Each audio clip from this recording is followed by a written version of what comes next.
നമസ്കാരം. News trends ആരംഭിക്കുകയാണ്. കഴിഞ്ഞ കുറേ ദിവസങ്ങളായി പോലീസ് സമൂഹത്തിൽ വലിയ തോതിൽ വിമർശന വിധേയമായിക്കൊണ്ടിരിക്കുകയാണ്. ഗുണ്ടകളോട് പുലർത്തുന്ന സമീപനം, വിവിധ കേസുകൾ സ്വാധീനത്തിൻ്റെ പുറത്ത് അത് പല തലങ്ങളിൽ ഇല്ലാതാകുന്ന പശ്ചാത്തലം, വിചാരണ അടക്കമുള്ള കാര്യങ്ങളിലുള്ള മെല്ലപ്പോക്ക്, കുറ്റപത്രം സമർപ്പിക്കുന്നതിലുള്ള പ്രശ്നങ്ങൾ, അങ്ങനെ നിരവധിയായ കാര്യങ്ങൾ. ഇന്ന് വളരെ പ്രധാനപ്പെട്ട പോലീസുമായി ബന്ധപ്പെട്ട ഒരു വീഴ്ചയാണ് ന്യൂസ് ട്രെൻഡ്സ് ചർച്ചയ്ക്കെടുക്കുന്നത്. പരാതി വരുന്നത് ആലപ്പുഴ ജില്ലയിലെ മാന്നാറിൽ നിന്നുമാണ്. പരാതി നൽകിയത് പോക്സോ കേസിൽ ഇരകളായ 2 കുട്ടികളുടെ മാതാപിതാക്കളാണ്. ഈ വാർത്ത കേൾക്കുമ്പോൾ ഇനിയുള്ള ഓരോ നിമിഷവും പ്രേക്ഷകർ ഞെട്ടും. നമ്മുടെ പോലീസ് സംവിധാനം ഇങ്ങനെയൊക്കെയാണോ എന്നുള്ളത്. ഈ കേസ് പിൻവലിക്കാൻ, ഈ പോക്സോ കേസ് പിൻവലിക്കാൻ ഇരകളായ ഈ കുട്ടികളുടെ മാതാപിതാക്കളെ പോലും കേസിൽപ്പെടുത്താനുള്ള ശ്രമങ്ങൾ നടത്തി. അത് സാമ്പത്തിക തട്ടിപ്പടക്കം എന്നുള്ളത് പ്രധാനമാണ്. മാതാവ് പോലും ജയിലിൽ കിടക്കേണ്ട പശ്ചാത്തലം ഇതുമായി ബന്ധപ്പെട്ടുണ്ടായി. ഈ പോക്സോ കേസിൽ പ്രതികൾ എന്ന് പറയുന്നത് ഈ പറഞ്ഞ ഈ കുട്ടികളുടെ പിതാവിൻ്റെ അച്ഛനാണ് എന്ന് പറയുമ്പോഴാണ് ഏറ്റവും നമുക്ക് എങ്ങനെ ഇതൊക്കെ കേരളത്തിൽ സംഭവിക്കുമോ എന്നുള്ളത് ഇതിലൂടെ ചേർത്ത് വായിക്കേണ്ടത്. ഉന്നത സ്വാധീനം, രാഷ്ട്രീയ സ്വാധീനം, ഒപ്പം സമൂഹത്തിലെ മതപരമായ ചില സ്വാധീനങ്ങളിലേക്ക് പുറത്ത് സംഭവിക്കുന്ന വിഷയങ്ങളായി ഇത് മാറുകയാണ്. ഈ മാതാപിതാക്കൾ കണ്ണീരോടെ ന്യൂസ് 18നോട് പലതും വെളിപ്പെടുത്തി. ഇവർ ഈ മാതാവ് ജാമ്യം കിട്ടി തിങ്കളാഴ്ചയാണ് പുറത്തിറങ്ങുന്നത്. സാമ്പത്തിക തട്ടിപ്പ് കേസ് പോലും കെട്ടിച്ചമച്ചാണെന്ന് പറയുന്നു.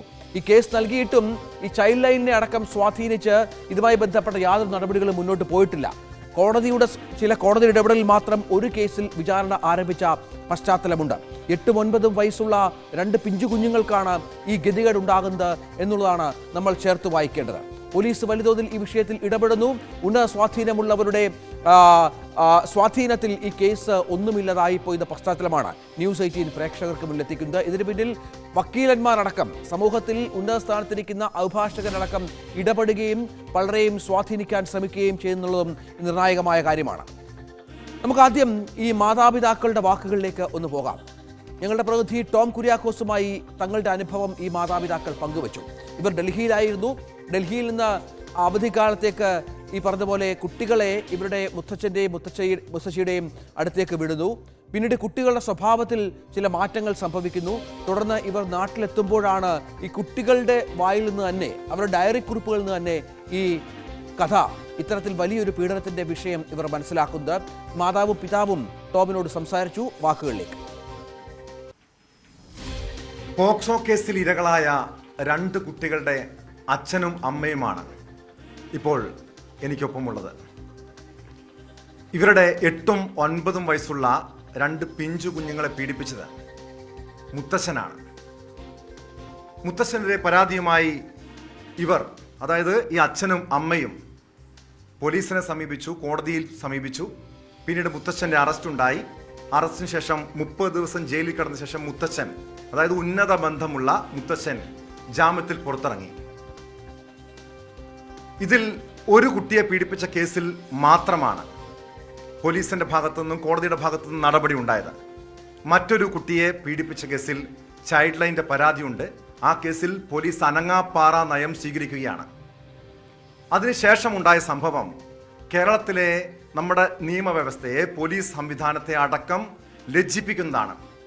അതായത് ഈ പരാതിക്കാരായ അച്ഛനെയും അമ്മയെയും പോലീസും നമ്മുടെ കോടതിയും അടക്കം വേട്ടയാടുന്ന സാഹചര്യമാണ് ഉണ്ടായത്. 1.5 വർഷം മുൻപാണ് ഈ സംഭവം, ഈ പോക്സോ കേസ് ഉണ്ടാകുന്നത്. അതിനുശേഷം ഇവരനുഭവിച്ച, ഇന്നും സ്വന്തം മക്കൾക്ക് നീതി കിട്ടാൻ വേണ്ടി പോരാടുന്ന ഒരു അച്ഛനും അമ്മയും. 2022 മാർച്ച് മാസമാണ് മക്കൾ വീട്ടിലേക്ക് ഞങ്ങൾ വിടുന്നത്. അന്ന് തൊട്ട് കുട്ടികളോട് കോൺടാക്ട് ചെയ്യാൻ പറ്റുന്നില്ല. വീട്ടിൽ ചെന്ന് വെച്ചാൽ കുട്ടികളോട് കോൺടാക്ട് ചെയ്യാൻ പറ്റുന്നില്ല. മക്കളെ വിളിക്കുമ്പോഴൊക്കെ മക്കൾ എന്തെങ്കിലും കാര്യം ബിസി ആയിരിക്കും, അങ്ങനെയൊക്കെയാണ് പറയുന്നത്. അപ്പം ഞങ്ങളും അത് വിശ്വസിച്ചു, അച്ഛനും അമ്മയും വിശ്വസിച്ച് ഏൽപ്പിച്ചതാണ് കുഞ്ഞുങ്ങളെ. അപ്പോൾ അത് വിശ്വസിച്ചു. 2-3 മാസത്തിന് ശേഷമാണ് ഞാനും ഹസ്ബൻഡും വീട്ടിലോട്ട് എത്തുന്നതും. കുട്ടികൾ എങ്ങനെയാണോ ഞാൻ അങ്ങോട്ട് വിട്ടത് അതുപോലല്ല കുട്ടികൾ. നിങ്ങൾ ആലപ്പുഴ മാവേലിക്കരയാണ് നിങ്ങളുടെ വീട്. നിങ്ങൾ ആ സമയം നിങ്ങൾ 2 പേരും, നിങ്ങൾ അച്ഛനും അമ്മയും ഡൽഹിയിലായിരുന്നു. ഇതിന് അവധിക്ക് വെക്കേഷനാണ് അവർ 2 പേരെയും നിങ്ങളുടെ അച്ഛൻ്റെ വീട്ടിലേക്ക്, നിങ്ങളുടെ തറവാട്ടിലേക്ക് വിടുന്നത്. എൻ്റെ ഹസ്ബൻഡിൻ്റെ വീട്ടിലേക്ക് ഹസ്ബൻഡിൻ്റെ വീട്ടിലേക്ക് വിടുവാണ്. വിട്ടു. കുട്ടികളെ വിട്ടതിന് ശേഷം ഇങ്ങോട്ട് കുട്ടികളോട് കോൺടാക്ട് ചെയ്യാൻ എനിക്ക് പറ്റുന്നില്ല. ഫോൺ ചെയ്യുന്നുണ്ട്, സംസാരിക്കുന്നത് അച്ഛനും അമ്മയുമാണ്. മക്കൾ ബിസിയാണ്, അത് കളിക്കുവാണ്, അല്ലെ അവർ പഠിക്കുവാണ്, മലയാളം പഠിക്കുവാണ്, ഇങ്ങനെയൊക്കെയാണ് പറയുന്നത്. അതിനുശേഷം ഞാനൊരു 2 മാസത്തിന് ശേഷം ഞാൻ അവിടെ വീട്ടിൽ ചെല്ലുമ്പോഴത്തേക്കിന് കുട്ടികളാകെ ഡള്ള. അവർ സംസാരിക്കാൻ പറ്റുന്നില്ല. അവർക്ക് ഭയങ്കര പേടി, എപ്പോഴും മുറിയിലിരിക്കുക, ഭയങ്കര പേടിച്ചിരിക്കുക. അങ്ങനെ ഒരു ദിവസം മോൻ എന്നോട് പറയുകയാണ്, അമ്മ മോളുടെ ബുക്ക് എടുത്ത് നോക്കുക. അനുഷു, എൻ്റെ മോള് ബുക്കിലെല്ലാം എഴുതി വെക്കുന്ന സ്വഭാവമുണ്ട്, അങ്ങനെ ബുക്ക് എടുത്ത് നോക്ക് എന്ന്. 3 മക്കളുണ്ട്, അതിൽ മൂത്ത മകനാണ് ഇത് പറഞ്ഞത്. 2 പെൺകുട്ടികളും ഒരു ആൺകുട്ടി. മോൻ ഇതൊക്കെ കണ്ടതാണ്. മോൻ ഇതെല്ലാം കണ്ടു. അങ്ങനെ ഞാൻ ബുക്ക് വായിച്ചു നോക്കുന്നു. ബുക്കിൽ അന്നേരം മോള് എഴുതിയേക്കുവാണ്, I hate grandfather and grandmother, please God save us from അച്ഛ, അമ്മ ആൻഡ് അവർ ഫാമിലി എന്നൊക്കെ പറഞ്ഞ് മോൾ അതിനകത്ത് എഴുതി വെച്ചിരിക്കുവാണ്. Grandfather touches my private parts എന്നൊക്കെ പറഞ്ഞ് മോൾക്കുണ്ടായ അനുഭവങ്ങൾ മോൾ അതിനകത്ത് ആ ബുക്കിൽ എഴുതി വെച്ചിരിക്കുവാണ്. ആ ബുക്കിൻ്റെ കോപ്പി എൻ്റെ കയ്യിലുണ്ട്, മോൾ എഴുതിയ ബുക്കിൻ്റെ കോപ്പി എൻ്റെ കയ്യിലുണ്ട്. അങ്ങനെ അത് കണ്ട് ഞാൻ ഭയങ്കരമായിട്ട് ഷോക്കായിപ്പോൾ ഞാൻ മോളെ വിളിച്ച് സംസാരിച്ചു. മോളെ കുളിപ്പിക്കാൻ കൈ പിടിച്ച് വലിച്ച് ബാത്റൂമിൽ കയറ്റുകയും മോൻ വന്ന് ബഹളം ഉണ്ടാക്കാൻ മോനെ അടിച്ച് പൊട്ടിക്കുവാണ്. അന്നേരം മോള് ഓടി അമ്മൂമ്മ എടുത്തേലും അമ്മൂമ്മ ഒരു അപ്പൂപ്പന്മാരൊക്കെ ഇങ്ങനെയൊക്കെയാണ്, ഇതൊക്കെ സഹിച്ച് വേണം ഇവിടെ നിൽക്കാൻ എന്ന് പറഞ്ഞു. അങ്ങനെ മോളെ വീണ്ടും ഒരു പ്രാവശ്യമല്ല പല പ്രാവശ്യങ്ങളായിട്ട് മോളെയും എൻ്റെ കുഞ്ഞു മോളെയും ഇതുപോലെ തന്നെ പിടിച്ച് വലിച്ച് ബാത്റൂമിൽ കയറ്റുകയും പ്രൈവറ്റ് പാർട്സിലൊക്കെ പിടിക്കുകയും ഒക്കെ ചെയ്യുകയാണ്. എൻ്റെ കുഞ്ഞുങ്ങൾ അത്രയും മെൻ്റലി അത്രയും ഇതായി. അങ്ങനെ അവൾ പേടിച്ച് ഭയങ്കര പേടിയാണ്. അത് സംഭവങ്ങൾ എന്നോട് പറയാൻ പോലും മോൾക്ക് ഭയങ്കര പേടിയാണ്. അങ്ങനെ മോൾ എന്നോട് ഇതെല്ലാം തുറന്നു പറഞ്ഞു. അങ്ങനെ ഇത് ബേസ് ചെയ്ത് കുറച്ച് ദിവസം ഞങ്ങളും ട്രോമയിലായിപ്പോയി. ഞാൻ ഹസ്ബൻഡിനോട് പറഞ്ഞു, ഹസ്ബൻഡ് അച്ഛനായതുകൊണ്ട് ചോദിക്കാനുള്ള മടി കൊണ്ട് എന്താണ് സത്യം, എങ്ങനെയാണ് ചോദിക്കുന്നത്, എന്ത് ചെയ്യണം, അവർക്ക് മനസ്സിലായി ഞങ്ങൾ അറിഞ്ഞു എന്നുള്ളത്. അവർ കുറേ നാടകം കളിക്കാൻ തുടങ്ങി വീട്ടിൽ. അങ്ങനെ അവസാനം ഒരു ദിവസം ഹസ്ബൻഡിനോട് അച്ഛനും അമ്മയും വിളിച്ച് മുറിയിലിരുത്തി പറയുവാണ്, മോനെ അച്ഛൻ ഇങ്ങനൊരു തെറ്റ് പറ്റിപ്പോയി. അമ്മ പറയുവാണ് അച്ഛൻ എന്താ പറഞ്ഞത്. അതായത് ഈ സംഭവം നടന്നതിന് ശേഷം ഞാൻ കുറച്ച് അദ്ദേഹത്തിനോട് സംസാരിച്ചു. കാരണം ആദ്യമൊക്കെ എനിക്ക് സംഭവം അറിഞ്ഞ ശേഷമാണ് നിങ്ങൾ ഡൽഹിയിൽ നിന്ന് നാട്ടിൽ വരുന്നത്? അല്ലല്ല, ഞങ്ങൾ നാട്ടിൽ വന്നതിന് ശേഷം അറിയുന്നത്. കാരണം കുഞ്ഞുങ്ങൾ പെട്ടെന്ന് സഡൻ ഒരു മാറ്റം. കാരണം ഇങ്ങനെയുള്ള വളരെ ആക്റ്റീവായിട്ടുള്ള കുട്ടികൾ പെട്ടെന്ന് മിണ്ടാതാവുന്നു. രാത്രിയിൽ ഉറക്കമില്ലാതെ മോളിങ്ങനെ കട്ടിലിൻ്റെ സൈഡിൽ ഒരു പാവയെ പോലെ ഇരിക്കുന്നതൊക്കെ ഞാൻ കണ്ടിട്ടുണ്ട്. 2 മണിക്കും 2:30ക്കും 3 മണിക്കും ഒക്കെ. ഞാൻ തന്നെ പേടിച്ചിട്ടുണ്ട്. പെട്ടെന്ന് കട്ടിലിൻ്റെ സൈഡിൽ ഒരു ഡോള് പോലെ ഒരാളിരിക്കുന്ന പോലെ. അപ്പം ഞാൻ ഇവളോടും പറഞ്ഞിട്ടുണ്ട്, വൈഫിനോടും പറഞ്ഞത് എന്താ സംഭവിച്ചത്, നീ ആ കുഞ്ഞിനോട് ചോദിക്കും, ചിലപ്പോൾ നമ്മളെ കാണാൻ വിഷമമായിരിക്കും എന്നൊക്കെ പറഞ്ഞു. അതിനുശേഷമാണ് മകൻ ഇങ്ങനെ പറയുന്നത്. കാരണം മോക്ക് എന്തുണ്ടെങ്കിലും കമ്മ്യൂണിക്കേറ്റ് ചെയ്യാനുള്ള ബുക്കിൽ എഴുതുകയും പടം വരയ്ക്കുകയും എന്തെങ്കിലുമൊക്കെ നോട്ട് ചെയ്യുന്ന ആളാണ്. അപ്പോൾ ഞങ്ങൾക്ക് ലെറ്റർ എഴുതുകയൊക്കെ ചെയ്യുന്നു. അപ്പോൾ അന്നേരം ഇവളെ ബുക്കിനകത്ത് കണ്ട് ഇതുകൊണ്ട് തന്നെ മോളിങ്ങനെ എഴുതി വെച്ചിരുന്നു. അതിനെപ്പറ്റി ചോദിച്ചാൽ മോൾക്ക് പേടിയാണ്. മോൾക്ക് ഈവൻ എൻ്റെ ഫാദറിനെ ഫേസ് ചെയ്യാൻ പോലും പലരും പേടിയാണ്. പെട്ടെന്ന് കണ്ണൊക്കെ മുകളിലോട്ട് പോവുകയും അദ്ദേഹം ഫ്രണ്ട് വരും. പിന്നെ അദ്ദേഹം തന്നെ പേടിപ്പിക്കുന്ന രീതി കണ്ട് ഞാൻ വിളിച്ചപ്പോൾ തന്നെ അദ്ദേഹം പെട്ടെന്ന് റൂമിലേക്ക് കയറി പോകും. പെട്ടെന്ന് ഞാൻ കണ്ടുകൊണ്ടിരുന്ന ആൾ, അതായത് ഞാൻ വളരെ അഡ്മയർ ചെയ്തൊരു ആളാണ് എൻ്റെ ഫാദർ. അദ്ദേഹം ഈ പെട്ടെന്ന് പുള്ളിലുണ്ടായ സഡൻ ചേഞ്ചസ് അതും എന്നെ വളരെ ഷോക്കാക്കി. പിന്നെ അദ്ദേഹം പറയുന്നത് കുട്ടിയുടെ മാരേജിനെ പറ്റി, ഇവൾ കല്യാണം കഴിച്ച് അവിടെ നിൽക്കില്ല, അങ്ങനെയുള്ള ടോക്കുകളൊക്കെ ആയി. അപ്പോൾ അന്നേരം എനിക്ക് ഡൗട്ടേ ഉള്ളൂ. അദ്ദേഹത്തെ എനിക്ക് അങ്ങനെ ഫുള്ളി ഞാൻ കുട്ടികൾക്ക് എന്തെങ്കിലും മിസ്റ്റേക്ക് പറ്റിയാൽ ചിലപ്പോൾ നമുക്ക് തോന്നിയതായിരിക്കാം. പിന്നെ അതിൻ്റെ ഇൻറ്റൻസിറ്റി ഓരോ ദിവസം കഴിയുമോറും എനിക്ക് മനസ്സിലായി. കുഞ്ഞു പതുക്കെ ഓരോന്ന് പറയാൻ തുടങ്ങിയപ്പോൾ നമ്മൾ ശരിക്കും ഷോക്കായത്. ഞാൻ ചോദിച്ചപ്പോൾ അദ്ദേഹം ഭക്ഷണം കഴിക്കാതെ കുറച്ച് ആക്ട് ചെയ്തു, ഞാൻ തൂങ്ങിച്ചാവുമെന്ന് പറഞ്ഞു. പിന്നെ എന്നെ ത്രട്ടൻ ചെയ്തു, ഞാനൊരു മിലിറ്ററിക്കാരനാണ്, ഞാനൊരു ബാൻ റെഡി ഒട്ടിക്കും, നിനക്കെന്നെ ഒന്നും ചെയ്യാൻ പറ്റത്തില്ല, എൻ്റെ പിന്നിൽ ഒരു ആശ്രമമുണ്ട്. അത് ഞങ്ങളുടെ ഫാമിലി ആയിട്ടുള്ള ആശ്രമമാണ്. അപ്പോൾ പറഞ്ഞ അവരൊക്കെ ഉണ്ട്, എന്നെ ആർക്കും ഒന്നും ചെയ്യാൻ പറ്റത്തില്ല, നീ എന്തോ ചെയ്യുന്നൊക്കെ പറഞ്ഞ് ഇത് ത്രട്ടൻ ചെയ്തു. നെയ്ബേഴ്സ് കേട്ടു. അവർ ജൂനിയർ പോലീസിനെ വിളിച്ച് പറയാൻ ഒരുങ്ങി. എന്നെ അടിക്കുമെന്ന് പറഞ്ഞു, നിങ്ങളിത് പറയുന്നില്ല എന്ന് പറഞ്ഞു. അങ്ങനെ ഞാനിത് പിന്മാറുന്നില്ല എന്നൊരു തോന്നൽ വന്നപ്പോഴത്തേക്ക് എന്നെ അമ്മ ഒരു ദിവസം റൂമിലേക്ക് വിളിച്ചിട്ട് ഡോറ് ക്ലോസ് ചെയ്തിട്ട് ഫാദറോടെ സൈഡ് ഇങ്ങനെ ഇരിപ്പുണ്ട്, അത് മിണ്ടുന്നില്ല. എന്നെ സൈഡിൽ ഇരുത്തിയിട്ട് പറഞ്ഞ്, മോനെ പപ്പായ്ക്ക് ഒരു അബദ്ധം പറ്റിയതാണ്, ഇവള് അത് എൻ്റെ വൈഫ്, പേര് ഞാൻ പറയുന്നില്ല, എൻ്റെ വൈഫ് മറ്റൊരു വീട്ടിൽ നിന്ന് വന്നതാണ്, പുറത്തെ ഒരാളാണ്, നമുക്കിതിനകത്ത് തീർക്കാമെന്നുള്ളതിൽ നമ്മുടെ ആശ്രമത്തിനെയും നമ്മുടെ മൊത്തം എല്ലാത്തിനെയും ഇത് പ്രശ്നമാവും, ഒരുപാട് ആൾക്കാർ ഇത് ശ്രദ്ധിക്കപ്പെടും, കാരണം ആശ്രമം അല്ലെങ്കിൽ പൊളിഞ്ഞു പോകും, ഇതുമായിട്ട് ബന്ധപ്പെട്ട് നിൽക്കുന്നതാണ്. അതുകൊണ്ട് നീ ഇത് ഇവിടെ വെച്ച് തന്നെ നമുക്ക് ഇവിടെ തന്നെ അവസാനിപ്പിക്കാം, പപ്പായ്ക്ക് ഒരു അബദ്ധം പറ്റി, നിനക്ക് ഒരു പ്രാവശ്യം ക്ഷമിച്ചുകൂടെ എന്ന് എന്നോട് ചോദിച്ചു. ഞാൻ അപ്പം തന്നെ കട്ടിലും ചാടി എണീറ്റു. ഞാൻ പറയും ഇതിന് വലിയൊരു സ്റ്റേറ്റ്മെൻറ്റ് എനിക്ക് കിട്ടാനില്ല, കാരണം എൻ്റെ ഡൗട്ട് എല്ലാം ക്ലിയറായി. ചെയ്തു എന്ന് പറയുന്നത് ചെയ്ത ആളോട് തലവനിച്ച് തൊട്ടപ്പുറത്തിരിക്കുന്നു. ഞാൻ നേരെ ഇവളെ വിളിച്ചുകൊണ്ട് നേരെ പോലീസ് സ്റ്റേഷനിലേക്ക് പോവുകയും അവിടെ ചെന്ന് FIR ഇടുകയും പോവുകയും അവിടെ അവർ അന്വേഷണം നടത്തി. അപ്പോൾ എന്നോട് CA ഇല്ലയെന്ന് പറഞ്ഞ് നെക്സ്റ്റ് ഡേ അവർ വന്നു. ഇദ്ദേഹത്തെ ഞാൻ ചെന്ന് റിട്ടേൺ കംപ്ലയിൻറ്റ് കൊടുത്തു. അവർ ആക്ഷൻ എടുക്കാത്തത്. കാരണം ഇതിൻ്റെ പിന്നിൽ ഒരുപാട് വലിയ ശക്തികൾ അവിടുത്തെ തന്നെ ഉണ്ട്. ഈ ആശ്രമം ഇവരൊക്കെ അവിടുത്തെ വലിയ ബിഗ് ഷോട്ട്സാണ്. അവർക്ക് എന്തും ചെയ്യാൻ പറ്റും. അപ്പോൾ അവരുടെ ഇൻഫ്ലുവൻസ് കൊണ്ട് ഒരു കേസ് എടുക്കുന്നു. ഞാൻ റിട്ടേൺ കംപ്ലയിൻറ്റ് തരുമെന്ന് പറഞ്ഞപ്പോൾ അവർ നേരെ വീട്ടിൽ വന്നു. വീട്ടിൽ വരുന്നെന്ന് പറഞ്ഞു. അതിന് പറഞ്ഞ് ഇദ്ദേഹം നേരെ സ്റ്റേഷനിലേക്ക് വന്നു. അദ്ദേഹത്തിന് ആരെ ഇൻഫോം ചെയ്തു. നേരെ സ്റ്റേഷനിൽ ചെന്നു. അത് പറഞ്ഞു അറസ്റ്റ് ചെയ്തു എന്ന് പറഞ്ഞു. ഞങ്ങളോട് ഈവനിങ് പറഞ്ഞ് അറസ്റ്റ് ചെയ്തു. 1 മന്ത് കഴിഞ്ഞ് അദ്ദേഹം റിമാൻഡിൽ ഇത് കഴിഞ്ഞ് ബെയിൽ കിട്ടി വന്നു. തുടർച്ചയായ ഇവരുടെ സമ്മർദ്ദങ്ങൾക്കൊടുവിലാണ് ഇത്തരത്തിൽ ഒരു അറസ്റ്റിലേക്ക് കാര്യങ്ങൾ പോകുന്നത് എന്നുള്ളത് ഈ മാതാപിതാക്കളുടെ വാക്കുകളിൽ നിന്ന് വ്യക്തമാണ്. കാരണം പോലീസിന്റെ ഭാഗത്ത് നിന്ന് ആദ്യം മുതൽ തന്നെ ഈ വിഷയത്തിൽ ഒരു മെല്ലെപ്പോക്ക് ഉണ്ടായിരുന്നു. നമുക്ക് ടോം കുര്യാക്കോസ് നമ്മോടൊപ്പം ചേരുന്നു. അതിനു മുൻപ് ടോം കുര്യാക്കോസ് ചേരും എന്ന് മനസ്സിലാകും. ടോം, ഇത് ഇവരുടെ ഈ അനുഭവം നമുക്കറിയാം. പിന്നീട് ഇവർ പറയുന്ന വാക്കുകളിലൊക്കെ വളരെ കൃത്യമായി തന്നെ സ്വാധീനത്തിൻ്റെ കാര്യങ്ങൾ പറയുന്നുണ്ട്. പക്ഷേ ഇതിങ്ങനെ ഒരു ഡൽഹിയിലുള്ള ഒരു കുടുംബം അവരുടെ മക്കളെ ഇത്തരത്തിൽ നാട്ടിലേക്ക് വിടുന്നു. അതും അച്ഛൻ്റെയും ഈ മാതാപിതാക്കളുടെ അച്ഛൻ്റെ, അതായത് ഇവരുടെ അപ്പൂപ്പൻ്റെ അമ്മയ്ക്കും ഒപ്പം വിടുന്നു. അതിനുശേഷം ഈ അനുഭവം ഉണ്ടാകുന്നു. അവിടെ ഇത്തരത്തിൽ ഒരു ഭയാനകരമായ ഒരു സംഭവം ഈ കുട്ടികൾ ഇവരോട് വിവരിക്കുന്ന ഇവർ നാട്ടിലെത്തിയ ശേഷമാണ്. അതിനുശേഷം മുമ്പൊന്നും ഈ കുട്ടികളുമായി ഇവർക്ക് സംസാരിക്കാൻ ഇവർ അനുവദിച്ചില്ല, ഈ മുത്തച്ഛനും മുത്തശ്ശിയും എന്നാണോ മനസ്സിലാകേണ്ടത്?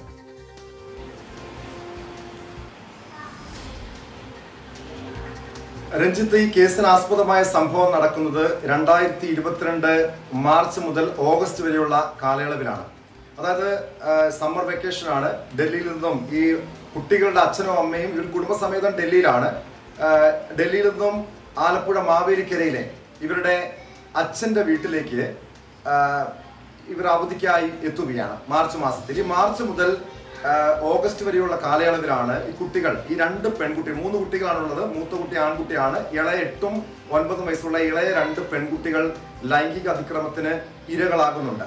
ഈ ഓഗസ്റ്റ് മാസത്തോടു കൂടിയാണ് അച്ഛനും അമ്മയും, കുട്ടികളുടെ അച്ഛനും അമ്മയും സ്വന്തം നാട്ടില് മാവേലിക്കരയിൽ എത്തുന്നത്. ഈ മാവേലിക്കരയിൽ എത്തിക്കഴിയുമ്പോൾ കുട്ടികളുടെ സ്വഭാവത്തില് ചില മാറ്റങ്ങളുണ്ട്. പക്ഷെ അച്ഛനും അമ്മയും മാറി നിന്നതിന്റെ വിഷമമാകാം എന്ന് കരുതിയാണ് അവർ ആദ്യം ഈ സംഭവത്തെ അത്ര ഗൗരവത്തിലെടുത്തില്ല. അതായത് നമുക്ക് ഇവരുടെ ഈ അച്ഛന്റെ അമ്മയുടെ വാക്കുകളിൽ നിന്ന് മനസ്സിലാക്കാൻ കഴിയും. ഞാൻ ചോദിച്ചു, എന്തുകൊണ്ടാണ് നിങ്ങൾ ഈ കുട്ടികളെ നിങ്ങൾ ഫോണിലൊന്നും ആ സമയം ബന്ധപ്പെട്ടില്ല? അവരിത് ഈ കാര്യം, ഈ ഇരയായ കാര്യം, ലൈംഗിക ചൂഷണത്തിന് ഇരയായ കാര്യമൊന്നും നിങ്ങളോട് പങ്കുവെച്ചിട്ട് ചോദിച്ചു. പറഞ്ഞ കാര്യം, ഈ അച്ഛനും അമ്മയും, അതായത് ഈ കുട്ടികളുടെ അച്ഛന്റെ മാതാപിതാക്കൾ, അതായത് മുത്തച്ഛനും മുത്തശ്ശിയും ഇവരുമായി ഫോണിൽ ബന്ധപ്പെടാനുള്ള, ഫോണിൽ സംസാരിക്കാനുള്ള സാഹചര്യം ഒരുക്കിയില്ല. കുട്ടികള് പുറത്ത് കളിക്കുകയാണ് എന്ന രീതിയിൽ പറഞ്ഞു. ഒരു രീതിയിലും ഇവർ അച്ഛനെ അമ്മയെ സംശയിച്ചില്ല. കാരണം നമുക്കറിയാം, നമ്മൾ അച്ഛനെ അമ്മയൊക്കെ സാധാരണ വലിയ രീതിയിൽ വിശ്വസിക്കും. അപ്പൊ ഒരു കാരണവശാലും ഇവർ അങ്ങനെ സംശയിച്ചിട്ടില്ല. വീട്ടിലെത്തിക്കഴിഞ്ഞപ്പോൾ ചില സ്വഭാവത്തിൽ ചില അസ്വാഭാവികത തോന്നി. പിന്നീട് നാട്ടുകാർ ഈ കുട്ടികൾ വീട്ടിൽ എപ്പോഴും കരയുമായിരുന്നു, ബഹളം വയ്ക്കുമായിരുന്നു എന്ന കാര്യമൊക്കെ ഇവരുടെ കുട്ടികളുടെ അച്ഛനെ അമ്മയുടെ ശ്രദ്ധയിൽപ്പെടുത്തി. അങ്ങനെയാണ് മൂത്ത കുട്ടി പറഞ്ഞത്, ഈ പെൺകുട്ടിയുടെ, 2ാമത്തെ കുട്ടിയുടെ ഡയറി ഒന്ന് പരിശോധിക്കാൻ. ഈ ഡയറി എഴുതുന്ന ഒരു ശീലം ഉണ്ടായത്. ഡയറി പരിശോധിച്ചപ്പോഴാണ് മുത്തശ്ശനെ തനിക്ക് പേടിയാണ്, ഉണ്ടായ കാര്യങ്ങളെല്ലാം അക്കമിട്ട് എഴുതി വെച്ചിട്ടുണ്ട്. അതായത് ഭയാനകമായിട്ടുള്ളൊരു സാഹചര്യം. പിന്നീട് ഈ അച്ഛനെ സമ്മർദ്ദം ചെലുത്താൻ ഈ അച്ഛൻ, അതായത് മുത്തച്ഛനും മുത്തശ്ശിയും ശ്രമിക്കുന്നുണ്ട്. ഇത് നമ്മുടെ കുടുംബത്തിന്റെ കാര്യമാണ്, അവിടെ ഒരു ആശ്രമത്തിലുള്ളവരാണിവർ, ഈ ആശ്രമത്തിന് അത് ചീത്തപ്പേരുണ്ടാകും. അതുകൊണ്ട് നിന്റെ ഭാര്യ പുറത്തു നിന്നുള്ളവളാണ്, നമ്മുടെ കുടുംബത്തിനാണ് നാണക്കേട് ഉണ്ടാവുക. അച്ഛനൊരു അബദ്ധം പറ്റി.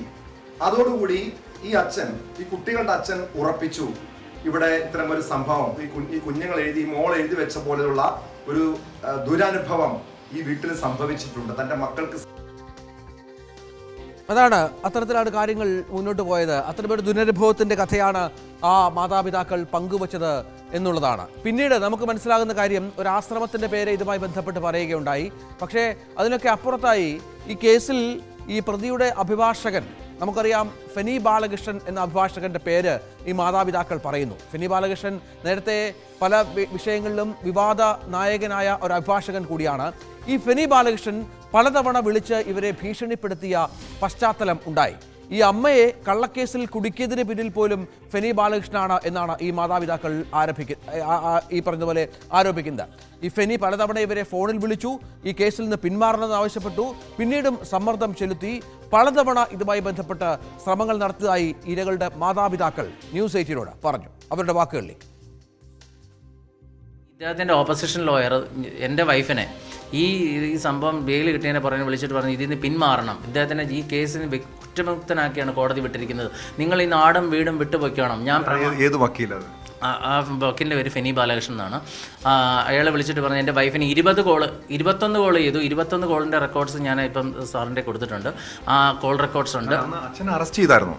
അറസ്റ്റ് ചെയ്തു. അദ്ദേഹം റിമാൻഡിൽ പോയി 30 ഡേയ്സിനുള്ളിൽ തിരിച്ചു വന്നു. 30 ഡേയ്സിൽ കോടതിയെ തെറ്റിദ്ധരിപ്പിച്ച ചില വിവരങ്ങൾ പറഞ്ഞിട്ടുണ്ട്. അതെല്ലാം നമ്മൾ ഇവിടെ സാറിൻ്റെ എൻ്റെ ഡീറ്റെയിൽസെല്ലാം കൊടുത്തിട്ടുണ്ട്. അതിനകത്ത് തിരിച്ചു വന്നതിന് ശേഷം രശ്മിയെ നേരെ ഈ പറഞ്ഞ പർട്ടിക്കുലർ പോലീസ് സ്റ്റേഷനിലേക്ക്, മാന്നാർ എന്ന് പറഞ്ഞ പോലീസ് സ്റ്റേഷനിലേക്ക് വിളിക്കുകയും അവിടെ നിന്ന് CAയും ഈ വക്കീലും ഇരിപ്പുണ്ട്, ഈ ഫെനി ബാലകൃഷ്ണൻ. അവിടെ നിന്ന് ത്രട്ടനിങ് ആണ്. അതായത് ഇദ്ദേഹത്തിന് വെറുതെ വിട്ടിരിക്കുകയാണ് കോടതി, വേഗം തന്നെ നിങ്ങൾ അത് ഈ CAയുടെ പ്രസൻസിലാണ് ഈ ഫെനി പറയുന്നത്. അതായത് വീടും നാടും വിട്ട് ഇവിടുന്ന് പൊക്കോണം, ഞാൻ പ്രമാദമായ അഡ്വക്കേറ്റാണ്, ഞാൻ കേരളത്തിലെ പ്രമാദമായ അഡ്വക്കേറ്റാണ്, എനിക്ക് പുഷ്പം പോലെ ഇദ്ദേഹത്തെ എടുത്തുകൊണ്ട് വരാം, കണ്ടോ ഇദ്ദേഹത്തെ വെറുതെ വിട്ടിരിക്കുന്നു, ഒരു കണ്ടീഷനും ഇല്ല, ഒന്നുമില്ല, നിങ്ങൾ വേഗം നാട് വിട്ടോണം, വിക്ടിംസിനോട് അദ്ദേഹത്തിനെ താമസിപ്പിക്കും ഇന്ന് രാത്രി എന്ന് പറഞ്ഞ് വീടിൻ്റെ വാതൊക്കെ വരുവാണ്. നാട്ടുകാരെല്ലാം കൂടി പോലീസിനോട് പറഞ്ഞ് ഇപ്പം തന്നെ എഴുതി തരാൻ പറ്റുമോ എന്ന് ചോദിച്ചു, കൂടെ താമസിപ്പിക്കുക. അങ്ങനെ അവരെല്ലാം തിരിച്ചുപോയി. അതിനുശേഷം എൻ്റെ വൈഫിനെ വിളിച്ച് കുറേ ത്രട്ടം ചെയ്തു. ഇതുകൊണ്ട് തന്നെ ഫോൺ കോൾസ് ചെയ്തു. എന്നിട്ട് ഞങ്ങൾ ബാർ കൗൺസിലും ബാർ അസോസിയേഷനിലും എല്ലാം ഞങ്ങൾ രേഖാമൂലം പരാതി നൽകി. ഇയാൾ വിളിച്ച കോളിൻ്റെ ഡീറ്റെയിൽസ് ഉൾപ്പെടെ എല്ലാം കൊടുത്തു. അല്ലല്ല, താമസിപ്പിക്കാനായിട്ട് അവർ കോടതി പറഞ്ഞിട്ടുണ്ട്. കോടതിയുടെ ബെയിൽ കണ്ടീഷൻസിൽ 5 കണ്ടീഷൻ പറഞ്ഞിട്ടുണ്ട്. ഒരു രീതിയിലും വിക്ടിംസിനെ പേരൻസിനെയോ ഡയറക്റ്റ്ലി ഇൻഡയറക്ട്ലി കോൺടാക്ട് ചെയ്യാൻ പാടില്ല എന്ന് പറഞ്ഞതിന് പുറകിനാണ് ഈ പറഞ്ഞ ഞങ്ങളുടെ വീട്ടിലേക്ക് വരുന്നത്. അദ്ദേഹത്തിന് വീട്ടില്ല, ഞങ്ങളുടെ വീട്ടിലേക്ക് വരുന്നത്. ഞങ്ങളുടെ വീട്ടിലേക്ക് വന്നിട്ട് ഈ വീടിന് മുന്നിൽ ഇങ്ങനെ വലിയ സീൻ ഉണ്ടാക്കി നാട്ടുകാരെല്ലാം കൂടുകയും പോലീസും ഒത്തുകളിച്ചു. പോലീസിനോട് അവർ പറഞ്ഞു റിട്ടേൺ എഴുത്താം, വിക്ടിംസിനോട് എങ്ങനെ ഒരു അക്യൂസ്ഡ് താമസിക്കും എന്ന് ചോദിച്ചപ്പോഴത്തേക്ക് ഇവരെല്ലാം തിരിച്ചുപോയി. അതിന് പുറകെയാണ് ഈ ത്രട്ടനിങ് വന്നത്. ത്രട്ടനിങ് വന്നിട്ട് എൻ്റെ വൈഫിനെ വിളിച്ചിട്ട് പറഞ്ഞു നാടും വീടും വിട്ടു പോകണം. എന്നിട്ട് 21 കോൾ ചെയ്തു. ഞങ്ങളത് ത്രട്ടനിങ് സഹിക്കാൻ വയ്യാതെ ഞങ്ങൾ ഈ ബാർ കൗൺസിലും ബാർ അസോസിയേഷനിലും കംപ്ലയിൻറ്റ് കൊടുത്തു. പിന്നെ പിന്നെ ഞങ്ങൾ തുടർ നടപടിയായിട്ട് ഡിസ്ട്രിക്ട് കോർട്ടിലേക്ക് പോവുകയും. ഈ ഫെനി ബാലകൃഷ്ണന്റെ സ്വാധീനം, ഇയാളുടെ സമ്മർദ്ദം അവിടെ നിന്നില്ല എന്നുള്ളതാണ്. കാരണം അത്രത്തോളം ഇടപെടൽ ഈ പ്രതിയുടെ അഭിഭാഷകൻ ഈ വിഷയത്തിൽ നടത്തിയെന്ന് വീണ്ടും ഈ മാതാപിതാക്കൾ തുറന്നു പറയുകയാണ്. കേസ് പിൻവലിച്ചില്ലെങ്കിൽ വീണ്ടും കള്ളക്കേസിൽ കുടുക്കുമെന്ന ഭീഷണിയായിരുന്നു ഫെനി ബാലകൃഷ്ണൻ മുന്നോട്ട് വെച്ചത്. അത് വളരെ ഗൗരവതരമായി തന്നെ ഈ കേസിന്റെ ഗതി മാറ്റുകയും ചെയ്തു. ആ വാക്കുകളിലേക്ക്. അതിനിടയ്ക്ക് ഞങ്ങൾക്ക് ഒരു ഫോൺ കോൾ വന്നു. ഇങ്ങനെ ഈ അഡ്വക്കേറ്റ് ഒരു ഫെനി ബാലകൃഷ്ണൻ എന്ന് പറഞ്ഞ ആള് ടേബിൾ ടു ടേബിൾ നമ്മൾ ഇരുന്ന് സംസാരിക്കാം, കോംപ്രമൈസ് ആക്കാം, കോംപ്രമൈസ് ആക്കിയില്ലേ നിങ്ങളെ ഞങ്ങൾ പെടുത്തും എന്നും പറഞ്ഞു. പോലീസല്ല, ആ ഒരു ഫോൺ കോൾ ഞങ്ങൾക്ക് വരുവാണ്. ഇത് ഇൻ ബിറ്റ്വീൻ ഈ ഒരു സംഭവം ഉള്ള സമയത്താണ് ഈ ഫോൺ കോൾ വരുന്നത്. ഇങ്ങനെ നമുക്ക് സംസാരിക്കാം ഇല്ലേ, കോംപ്രമൈസ് ആക്കിയില്ലെങ്കിൽ, ആ കേസിൽ കോംപ്രമൈസ് ആക്കിയില്ലേ, നിങ്ങൾക്ക് ഇങ്ങനെ പോക്സോ കേസിൽ കോംപ്രമൈസ് ആക്കിയില്ലേ ഇനിയും നിങ്ങൾക്ക് പ്രശ്നങ്ങൾ ഉണ്ടായിക്കൊണ്ടേയിരിക്കും, ഇനി FIR ഇടാൻ ഞങ്ങൾ റെഡിയാണ് എന്ന് ഭീഷണി, അവിടുന്ന് ഒരു ഭീഷണി വരുവാണ്. അപ്പം ഞാൻ അതിൽ നിന്ന് പിന്മാറുകയില്ല. അത് ഞാനും ഹസ്ബൻഡും ഉറപ്പിച്ചു പറഞ്ഞു, പോക്സോ കേസിൽ ഞങ്ങൾ പിന്മാറത്തില്ല, നിങ്ങൾ എന്ത് വേണേലും ചെയ്തോളൂ. ആ ഒരു സ്റ്റാൻഡിലാണ് ഞങ്ങൾ നിന്നത്. പിന്നെ സാറ് വന്നു. അങ്ങനെ പിറ്റേ ദിവസം ഞാൻ ഇവരുടെ ഒഫീഷ്യൽ ഇതിൽ ഒഫീഷ്യൽ വെഹിക്കിളിലും അല്ല ഞാൻ പോയത്, ഇവരെന്നെ പ്രൈവറ്റ് വെഹിക്കിളിലാണ് കൊണ്ടുപോകുന്നത്. പ്രൈവറ്റ് വെഹിക്കിൾ കൊണ്ടുപോയി പുറകിൽ SIയും ഒക്കെ പുറകിൽ അവർ ഫ്രണ്ടിൽ, ഞങ്ങൾ ഈ വെഹിക്കിളിൽ പോവാണ്. അങ്ങനെ സ്റ്റേഷനിലെത്തിയപ്പോൾ തന്നെ അവിടെ ഫെനി ബാലകൃഷ്ണൻ കാറുമായിട്ട് കിടപ്പുണ്ട്. അന്നേരം എൻ്റെ കൂടെ നിന്നപ്പോൾ ഞാൻ പറഞ്ഞു സീ ദാറ്റ്, നോക്കൂ എന്ന് പറഞ്ഞത്. അന്നേരത്തേക്ക് ആ കൂടെ ഇവരിപ്പോൾ ഇവിടെ നിൽക്കേണ്ട ആവശ്യമുണ്ടോ, ഇവരെന്തിനായി ഇപ്പോൾ ഇവിടെ വന്ന് നിൽക്കുന്നത്, നമ്മളെല്ലാ കാര്യങ്ങളും ചെയ്യുമല്ലേ എന്ന് അവരവിടെ സംസാരിക്കുവാണ്. പിന്നെ അവരെന്നോട് ഒന്നും സംസാരിച്ചില്ല. എന്നെ സേഫായിട്ടൊരു പ്ലേസിൽ ഒരു ചെയർ ഇട്ട് അവിടെ കൊണ്ടിരുത്തി, ഇവിടെ ഇരുന്നോളൂ എന്ന് പറഞ്ഞു. അങ്ങനെ മാന്നാർ പോലീസ് സ്റ്റേഷൻ അവിടെ വന്ന് അവിടെ ഇരുന്നു. ഒന്നുമില്ല, ഒരു ക്വസ്റ്റ്യനിങ്ങും ഇല്ല, ഒരു കാര്യങ്ങളും ഇല്ല. അവിടെ ഞാൻ ഈവനിങ് വരെ അവിടെ. അപ്പോൾ ഞാൻ എന്നെ എപ്പോഴാണ് പ്രൊഡ്യൂസ് ചെയ്യുന്നത്, നിങ്ങളിപ്പോൾ പ്രൊഡ്യൂസ് ചെയ്യുന്നില്ല, അത് പിന്നെ ഉള്ളൂ, അത് ആവുന്നതേ ഉള്ളൂ, അതിൻ്റെ ഡീറ്റെയിൽസ് എല്ലാം വരുന്നുള്ളൂ. അതിനിടയ്ക്കാണ് എനിക്കെതിരെ കംപ്ലയിൻറ്റ് കൊടുത്ത ആ വുമൺ, അവിടെ അവർ പേര് ത്രേസ്യാമ്മ എന്നാണ്. അപ്പം ഞാൻ ചുരിദാർ ഇട്ടിരിക്കുന്നു, ഈ 2 പോലീസ് വുമൻസ് ചുരിദാർ. അപ്പോൾ അവർക്ക് ആളാരെന്ന് മനസ്സിലാവുന്നില്ല, രശ്മി ആരാന്ന് അവർക്ക് അറിയത്തില്ല. അപ്പം അപ്പോൾ എന്നോട് ചോദിച്ചു എന്തെങ്കിലും അവിടെ ചോദിക്കാനുണ്ടേ ചോദിച്ചോളൂ എന്ന് ഇവർ പറഞ്ഞു. ത്രേസ്യാമ്മയാണ് പരാതിക്കാരി, നിങ്ങൾക്കെതിരായ സാമ്പത്തിക തട്ടിപ്പെന്നൊരു പരാതിയുമായി അവർ അവതരിപ്പിച്ചിരിക്കുന്നത് ത്രേസ്യാമ്മേനെ. അപ്പോൾ ഈ ത്രേസ്യാമ്മ പറയും അവരെന്നെ ഞങ്ങളെ 3 പേര് അവർ വിചാരിച്ചു ഞാനും ഇവരെ കൂട്ടത്തിലുള്ള ആരോ ആണ് എന്ന് വിചാരിച്ചു. ഞാൻ ചോദിച്ചു, എന്നോട് ചോദിച്ചു പോലീസ് എന്നോട് ഒരു എന്തെങ്കിലും ഉണ്ടെങ്കിൽ അവരോട് ചോദിച്ചോളൂ. അപ്പം ഞാൻ ചോദിച്ചു നിങ്ങളാണോ ത്രേസ്യാമ്മ ചേച്ചി എന്ന് ചോദിച്ചു. ഞാൻ അറിയാമോ രശ്മിയെന്ന് ഞാൻ ചോദിച്ചു. അന്നേരം പറഞ്ഞു എനിക്ക് രശ്മിയെ നേരിട്ട് പരിചയമുണ്ട്, ഞാൻ അവരുടെ കയ്യിലാണ് പൈസ കൊടുത്തത്. ഒറ്റ സ്ലാങ്ങിൽ എന്നോട് പറഞ്ഞു. ഞാൻ പറഞ്ഞു പക്ഷേ പരാതിയിൽ അവരുടെ കയ്യിൽ കൊടുത്തെന്നല്ലോ, നിങ്ങൾ അക്കൗണ്ടിൽ ചെയ്തെന്നാണല്ലോ പരാതിയിൽ. അല്ല, ഞാൻ അവർ പറഞ്ഞ് വിശ്വസിച്ച് അക്കൗണ്ടിൽ ചെയ്തു. ഞാൻ എന്നാ കൊടുത്തത്? അത് 2022 മെയ്യിലാണ് ഞങ്ങൾ കൊടുത്തത്. മെയ് 22 അങ്ങനെ ഒരു ഡേറ്റ് പറഞ്ഞു. ഞാൻ പറഞ്ഞു ശരി, ഓക്കെ, താങ്ക് യു ചേച്ചി, ഇത്രയും മതി, ഞാൻ രശ്മി എന്ന് പറഞ്ഞ അവരടുത്ത്. അവരപ്പോഴേ പേടിച്ചു പോയി. അവരവിടെ നിന്ന് അപ്പോഴേ സ്ഥലം കാലിയാക്കി. അവർ പോയി, ഈ ഫെനിയും പോയി പുറകെ, ആ കാറും പോയി. അതാണ് ടോം, നമ്മൾ ഈ പറഞ്ഞു വന്നത് ഈ പോലീസിന്റെ സ്വാധീനം, ഒപ്പം ഈ ഇവരുടെ ഈ പ്രതിയുടെ ഉന്നത ബന്ധങ്ങൾ ഇത് ചേർത്ത് വെച്ചായിരുന്നു. ഇവിടെയാണ് അഭിഭാഷകൻ എന്ന് പറഞ്ഞ റോളിൽ ഒരാൾ കടന്നു വരുന്നത്. ഫെനി ബാലകൃഷ്ണൻ നമുക്കറിയാം, നേരത്തെയും പ്രമാദമായ പല വിഷയങ്ങളിലും ആരോപണ വിധേയനായ ആളാണ്. ഈ സമൂഹ മധ്യത്തിലൊക്കെ ഇയാൾ ഏത് തരത്തിലാണ് ഇത്തരം വിഷയങ്ങൾ ഇടപെട്ടതെന്നൊക്കെയുള്ള ഇപ്പോഴും നമ്മുടെ പബ്ലിക് ഡൊമൈനിലുള്ള കാര്യങ്ങളാണ്. ഇവിടെയും ഇത്തരം ചില ഇടപെടലുകൾ നടത്തുന്നു, ഭീഷണിപ്പെടുത്തുന്നു, കോൾ റെക്കോർഡ്സ് മെസ്സേജുകളൊക്കെ ഇവരുടെ പക്കലുണ്ട് എന്ന് പറയുന്നു. അങ്ങനെ എല്ലാ തരത്തിലും സ്വാധീനം ചെലുത്തി ഈ കേസ് അട്ടിമറിക്കാൻ, അല്ലെങ്കിൽ ഈ കേസിന്റെ മുന്നോട്ട് പോക്കിനെ തടസ്സപ്പെടുത്താൻ എന്നല്ലേ മനസ്സിലാക്കേണ്ടത്?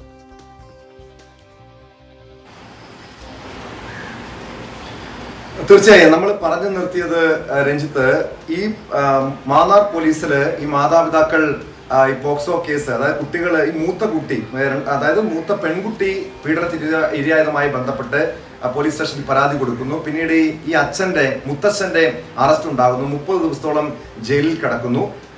പിന്നീടാണ് അതിനുശേഷമാണ് ഈ ജയിലിൽ നിന്നും ജാമ്യം കിട്ടി പുറത്തിറങ്ങുന്നത്. ആ ജയിലിൽ നിന്നും ജാമ്യം കിട്ടി പുറത്തിറങ്ങിയപ്പോൾ അഡ്വക്കേറ്റ് ഫെനി ബാലകൃഷ്ണൻ, ഈ പ്രതിയുടെ അഭിഭാഷകൻ, ഈ കുടുംബത്തെ, ഈ കുട്ടികളുടെ മാതാപിതാക്കളെ ഭീഷണിപ്പെടുത്തുന്നുണ്ട്, സമ്മർദ്ദം ചെലുത്തുന്നുണ്ട്. അതായത് അവര് നിരപരാധിയാണ്, അതുകൊണ്ടാണ് ജാമ്യം കിട്ടിയതെന്ന് ഒരു പ്രതീതി നാട്ടിലെങ്ങാനും എമ്പാടും സൃഷ്ടിക്കുന്നു. ഇതിനുശേഷം, അതായത് പിന്നീടാണ് ഈ പെൺകുട്ടി ലൈംഗിക അതിക്രമത്തിന് ഇരയായി എന്ന് മനസ്സിലാക്കി ചൈൽഡ് ലൈനും CWC ഒക്കെ അവരുടെ വീട്ടിലെത്തുന്നു. ഈ 2 പെൺകുട്ടികളെയും അവർ കൗൺസിലിംഗ് നടത്തുന്നു. അന്നേരമാണ്, ആ സമയത്താണ് ഈ രണ്ടാമത്തെ ഇളയ പെൺകുട്ടിയും പീഡനത്തിനിരയായ വിവരം അറിയുന്നത്. അതായത് ഈ കുട്ടികൾ ഭയന്നിരിക്കുകയാണ്. മുത്തച്ഛനെ കാണുമ്പോൾ അവർക്ക് ഭയമാണ്, സമൂഹത്തെ എമ്പാടും കാണുമ്പോൾ ഭയമാണ്. പക്ഷെ കൗൺസിലിംഗില് ഈ മൂന്നാമത്തെ കുട്ടിയും ലൈംഗിക ചൂഷണത്തിന് ഇരയായെന്ന് വ്യക്തമായി. ഡോക്ടറുടെ റിപ്പോർട്ടുണ്ട്, ചൈൽഡ് ലൈനിന്റെ റിപ്പോർട്ടുണ്ട്. ഇതുമായി ബന്ധപ്പെട്ട് പിന്നീട് ചൈൽഡ് ലൈൻ പോലീസിൽ പരാതി കൊടുക്കുന്നു. ഈ ചൈൽഡ് ലൈനിന്റെ പരാതിയിൽ പോലീസ് കേസെടുത്തെങ്കിലും, FIR രജിസ്റ്റർ ചെയ്തെങ്കിലും, പക്ഷെ യാതൊരു രീതിയിലും പിന്നീട് ആ കേസ് മുന്നോട്ട് പോയില്ല. അതിനിടെ ഈ പ്രതിക്ക് മുൻകൂർ ജാമ്യം ലഭിക്കുന്നു.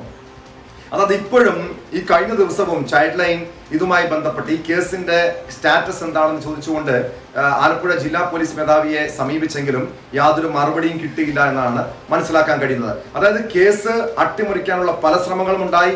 ഇവരെ സമ്മർദ്ദം ചെലുത്തി ഈ കേസിൽ നിന്നും പിന്തിരിപ്പിക്കാനുള്ള ശ്രമം ഉണ്ടായി. ഏറ്റവും ഒടുവിലാണ് കള്ളക്കേസ്, ഒരു സാമ്പത്തിക തട്ടിപ്പുമായി ബന്ധപ്പെട്ട കള്ളക്കേസ് സൃഷ്ടിക്കുന്നത്, ഒരു വ്യാജ പരാതിക്കാരിയെ കൊണ്ടുവരുന്നത്.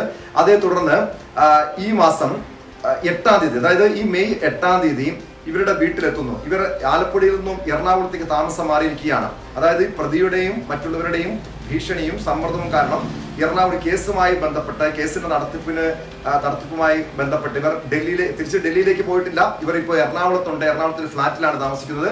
അവിടെ മാന്നാർ പോലീസ് എത്തി 8-ാം തീയതി അച്ഛനെയും അമ്മയെയും, ഈ കുട്ടികളുടെ അച്ഛനെയും അമ്മയെയും അറസ്റ്റ് ചെയ്തുകൊണ്ട് പോകാനുള്ള നീക്കമുണ്ടായി. അതിനിടെയാണ് ഇവരുടെ അയൽവാസിയായിട്ടുള്ള അഭിഭാഷകൻ അഡ്വക്കേറ്റ് മനു വിൽസൺ ഈ കേസിൽ ഇടപെടും. തൊട്ട് സമീപത്താണ് ഈ അഡ്വക്കേറ്റ് മനു വിൽസൺ താമസിക്കുന്നത്. ആ സമയത്ത് എന്തുകൊണ്ടായി മനു വിൽസൺ ഈ കേസിൽ ഇടപെടുന്നുണ്ട്, എന്തിനാണ് നിങ്ങൾ ഒരു അറസ്റ്റ് ചെയ്യാൻ എത്തിയതെന്ന് ചോദിച്ചപ്പോൾ രണ്ടുപേരും ഒരു കമ്പനിയുടെ MD-മാരാണ്. അതുകൊണ്ട് തന്നെ ഒരു സാമ്പത്തിക തട്ടിപ്പ് കേസ് ഇവർക്കെതിരെ ഉണ്ട്. അറസ്റ്റ് ചെയ്യാൻ ആലപ്പുഴ ജില്ലാ പോലീസ് മേധാവിയുടെ നിർദ്ദേശപ്രകാരം എത്തിയതാണ്. അപ്പോൾ അഡ്വക്കേറ്റ് ചോദിക്കുന്നുണ്ട്, നിങ്ങൾക്ക് അതിന്റെ സമൻസ് ഉണ്ടോ, നോട്ടീസ് ഉണ്ടോ? നോട്ടീസ് ഇല്ല. അങ്ങനെയാണെങ്കിൽ അറസ്റ്റ് ചെയ്തുകൊണ്ട് പോകാൻ കഴിയില്ല എന്ന് പറയുന്നു. മാത്രമല്ല ഈ അച്ഛൻ, ഈ കുട്ടികളുടെ അച്ഛൻ ഈ സ്ഥാപനത്തിന്റെ, ഈ കമ്പനിയുടെ MD അല്ല, അമ്മ മാത്രമാണ്. അങ്ങനെയാണ് നിങ്ങൾക്ക് അമ്മയെ അറസ്റ്റ് ചെയ്തുകൊണ്ട് പോകാം. അച്ഛൻ 1-ാം പ്രതിയും അമ്മയെ 2-ാം പ്രതിയുമാക്കിയാണ് പോലീസ് കേസെടുത്തിരിക്കുന്നത് ഈ സാമ്പത്തിക തട്ടിപ്പ് കേസിൽ. കുട്ടികളുടെ അച്ഛനെയും അമ്മയും 1ഉം 2ഉം പ്രതികളാക്കി. പിന്നീട് അന്ന് അച്ഛനെ കൊണ്ടുപോകുന്നില്ല, അമ്മയെ അറസ്റ്റ് ചെയ്തുകൊണ്ട് പോകുന്നു പറയുന്നു. അപ്പോൾ ആ സമയവും നിങ്ങൾ സമൻസ് ഇല്ലാതെ നോട്ടീസ് ഇല്ലാതെ കൊണ്ടുപോകാൻ കഴിയില്ല എന്ന് അഡ്വക്കേറ്റ് മനു വിൽസൺ ഈ നിലപാട് സ്വീകരിച്ചതോടെ, ശക്തമായി വിഷയത്തിൽ ഇടപെട്ടതോടുകൂടി അന്ന് രാത്രി അറസ്റ്റ് ചെയ്യാൻ കഴിഞ്ഞില്ല. പക്ഷേ ആ രാത്രി മുഴുവനും 2 പോക്സോ കേസിലെ ഇരകളായിട്ടുള്ള കുട്ടികളുടെ വീട്ടിൽ പോലീസ് തമ്പടിക്കുന്നു, വനിതാ പോലീസ് തമ്പടിക്കുന്നു വീടിനുള്ളിൽ. കുട്ടികൾ നമുക്കറിയാം കോടതിയുടെ ഇടപെടൽ ഈ വിഷയത്തിൽ നേരത്തെ ഉണ്ടായിട്ടുണ്ട്. കുട്ടികൾ ഇതിനൊക്കെ സാക്ഷികളാണ്. ഈ പോക്സോ കേസിൽ ഇരകളായ കുട്ടികൾ ഇതിനൊക്കെ സാക്ഷികളാണ്. മാതാപിതാക്കളെ ഈ പറഞ്ഞതുപോലെ നോട്ടീസില്ലാതെ അറസ്റ്റ് ചെയ്യാൻ വന്ന പോലീസാണ്. അവരെ കുട്ടികളുടെ മുന്നിലാണ് ഇത്തരം കാര്യങ്ങളൊക്കെ പറയുന്നത്. അതിനൊക്കെ നമുക്ക് നിയമ സംവിധാനങ്ങളുണ്ട്. അങ്ങനെയൊന്നും പാടില്ല എന്ന് വളരെ കൃത്യമായ നിർദ്ദേശങ്ങളുള്ള ഒരു സ്ഥലത്താണ് ഈ നേരത്തെ പറഞ്ഞ പോലെയുള്ള സമ്മർദ്ദത്തിൻ്റെ പുറത്ത് ഇങ്ങനെ ഏത് വിധേനയും ഇവരെ ഈ കേസിൽ നിന്ന് പിന്മാറ്റുക എന്ന ലക്ഷ്യത്തോടു കൂടി ഇത്ര വലിയ സമ്മർദ്ദം ചെലുത്തുന്നത്. അത് പോലീസിനെ ഏത് തരത്തിൽ ഇവർ സ്വാധീനിച്ചു കാണും എന്നുള്ളത് നമുക്ക് എവിഡൻ്റ് ആണ്. അത് ഏതൊക്കെ തലങ്ങളിലാണ് ഈ സ്വാധീനം ഉണ്ടായത് എന്നതും വളരെ വ്യക്തമാണ്.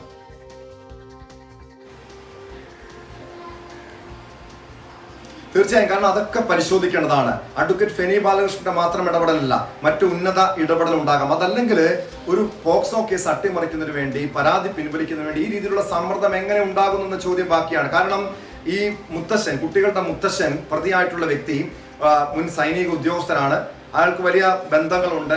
നേരത്തെ നമ്മൾ സൂചിപ്പിച്ചതുപോലെ ആലപ്പുഴയിലെ ഒരു ആശ്രമവുമായി അടുത്ത ബന്ധമുണ്ട്. അതുകൊണ്ട് തന്നെ പല രാഷ്ട്രീയ ഉന്നതരുമായിട്ടും പോലീസ് ഉന്നതരുമായി ബന്ധമുണ്ട് എന്നാണ് ഇവർ തന്നെ ഈ പ്രതിയുടെ മക്കൾ തന്നെ ആരോപണം ഉന്നയിക്കുന്നത്. നമ്മൾ നേരത്തെ പറഞ്ഞു വെച്ചത് ഈ കുട്ടികളുടെ അമ്മയെ അറസ്റ്റ് ചെയ്തുകൊണ്ട് പോകുന്നു. പിന്നീട് അന്ന് രാത്രി വരെ ഇവരെ കോടതിയിൽ മജിസ്ട്രേറ്റിന് മുന്നിൽ ഹാജരാക്കിയില്ല. പിന്നീട് രാത്രിയിൽ കോടതിയിൽ ഹാജരാക്കുന്നു. പിറ്റേ ദിവസം വീണ്ടും കോടതിയിൽ എത്താൻ പറയും. കാരണം രാത്രിയാണ്. പിറ്റേ ദിവസം ചെങ്ങന്നൂർ കോടതിയിൽ ഹാജരാകാൻ വേണ്ടി പറയുന്നു. അതുവരെ, അതായത് ആ ഒരു ദിവസം, ഒരു രാത്രിയിൽ ഇവർക്ക് ജാമ്യം കിട്ടുന്നുണ്ട്. പിന്നീട് ചെങ്ങന്നൂർ കോടതിയിൽ ഹാജരായപ്പോൾ ഇവരുടെ ജാമ്യം റദ്ദാക്കി റിമാൻഡ് ചെയ്യുകയാണുണ്ടായത് ഈ സ്ത്രീയെ. അതായത് പോക്സോ കേസിലെ ഇരകളായിട്ടുള്ള കുട്ടികളുടെ അമ്മയെ റിമാൻഡ് ചെയ്യുന്നു. 3 ദിവസം അവർ ജയിലിൽ കിടക്കുന്നു. അതിനുശേഷം ഈ കഴിഞ്ഞ തിങ്കളാഴ്ചയാണ് ഇവർ ജയിലിൽ നിന്നും പുറത്തിറങ്ങുന്നത്. ഈ പുറത്തിറങ്ങിയ ശേഷം ഇപ്പോഴും ആ കുട്ടികൾ അവരനുഭവിച്ച ലൈംഗിക ചൂഷണത്തിന്റെ, ആ ലൈംഗിക അതിക്രമത്തിന്റെ ആ മാനസികാവസ്ഥയിൽ നിന്ന് മുക്തരായിട്ടില്ല.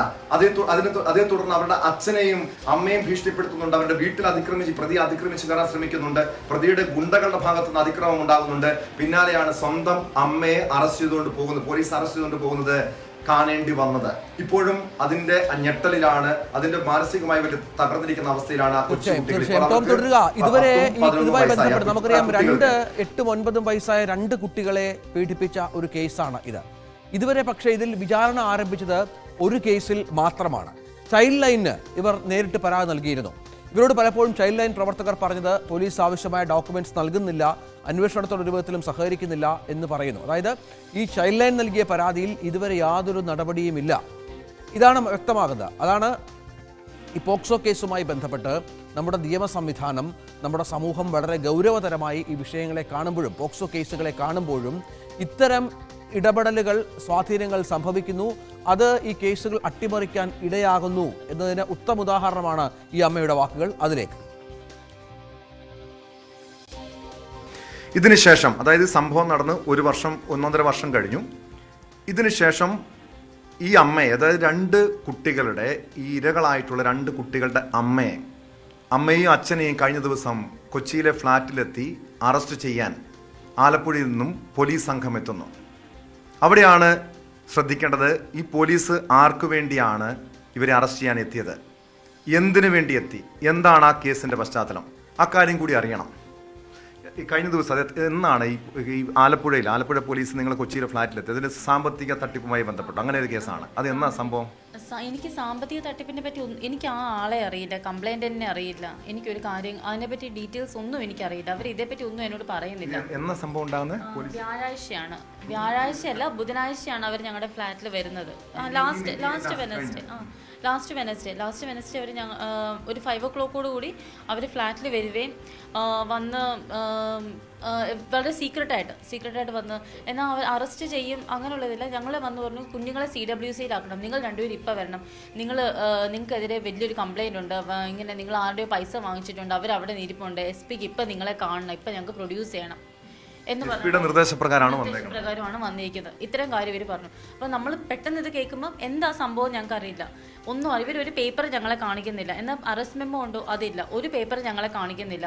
അതൊന്നും നിങ്ങളെ കാണിക്കാൻ പറ്റില്ല. നിങ്ങളിപ്പോൾ ഞങ്ങളുടെ വന്നേ പറ്റില്ല. ഏതൊരു പ്രൈവറ്റ് വെഹിക്കിളിലാണ് ഇവർ വന്നത്. ആ പ്രൈവറ്റ് വെഹിക്കിളിൽ കയറി ഞാനും ഹസ്ബൻഡും പോകണം. കുഞ്ഞുങ്ങളെ അവർ CWCയിലാക്കും. ഇതാണ് പറഞ്ഞത്. അപ്പോൾ ആ സമയത്ത് ഞങ്ങളുടെ ഫ്ലാറ്റ്മേറ്റ് തന്നെയാണ് സാറ്, അഡ്വക്കേറ്റ് സാറ് വരികയും മനു സാറ് വരികയും അങ്ങനെ മനു സാറിനോട് ഞാൻ അപ്പം തന്നെ ഫോൺ ചെയ്ത് പറഞ്ഞു. സാറ് വന്നു. സാറിനോട് അപ്പം ഞാൻ ഒരു കാര്യം പറഞ്ഞു, എൻ്റെ ഹസ്ബൻഡ് കമ്പനിയിൽ ആരുമല്ല. കാരണം ഹസ്ബൻഡിൻ്റെ അല്ല കമ്പനിയിൽ എൻ്റെ പേരേ ഉള്ളൂ ഡയറക്ടർ ബോർഡിലുണ്ടെങ്കിലും. അപ്പോഴും അവരത് സമ്മതിക്കുന്നില്ല. അന്നേരം അവർ പറ്റത്തില്ല, ഹസ്ബൻഡ് വന്നേ പറ്റുള്ളൂ. ഒരാൾ പ്രഷർ ചെയ്ത് പറയുന്ന ഒരു ഫീൽ. ആലപ്പുഴ മാന്നാറിൽ നടന്ന ഒരു പോക്സോ കേസുമായി ബന്ധപ്പെട്ട് അതിൻ്റെ ചില വെളിപ്പെടുത്തലുകളാണ് ഈ മാതാപിതാക്കൾ നടത്തുന്നത്. നീതി കിട്ടാതെ ഇപ്പോഴും ഈ മാതാപിതാക്കളും ഈ ഇരകളായ കുട്ടികളും നമ്മുടെ സമൂഹത്തിന് മുന്നിൽ ജീവിക്കുന്നു എന്നുള്ളതാണ് ഇതുമായി ബന്ധപ്പെട്ട് ഗൗരവതരമായി കാണേണ്ട കാര്യം. വളരെ പെട്ടെന്ന് തിരിച്ചു വരാം ഇടവേളയ്ക്ക് ശേഷം.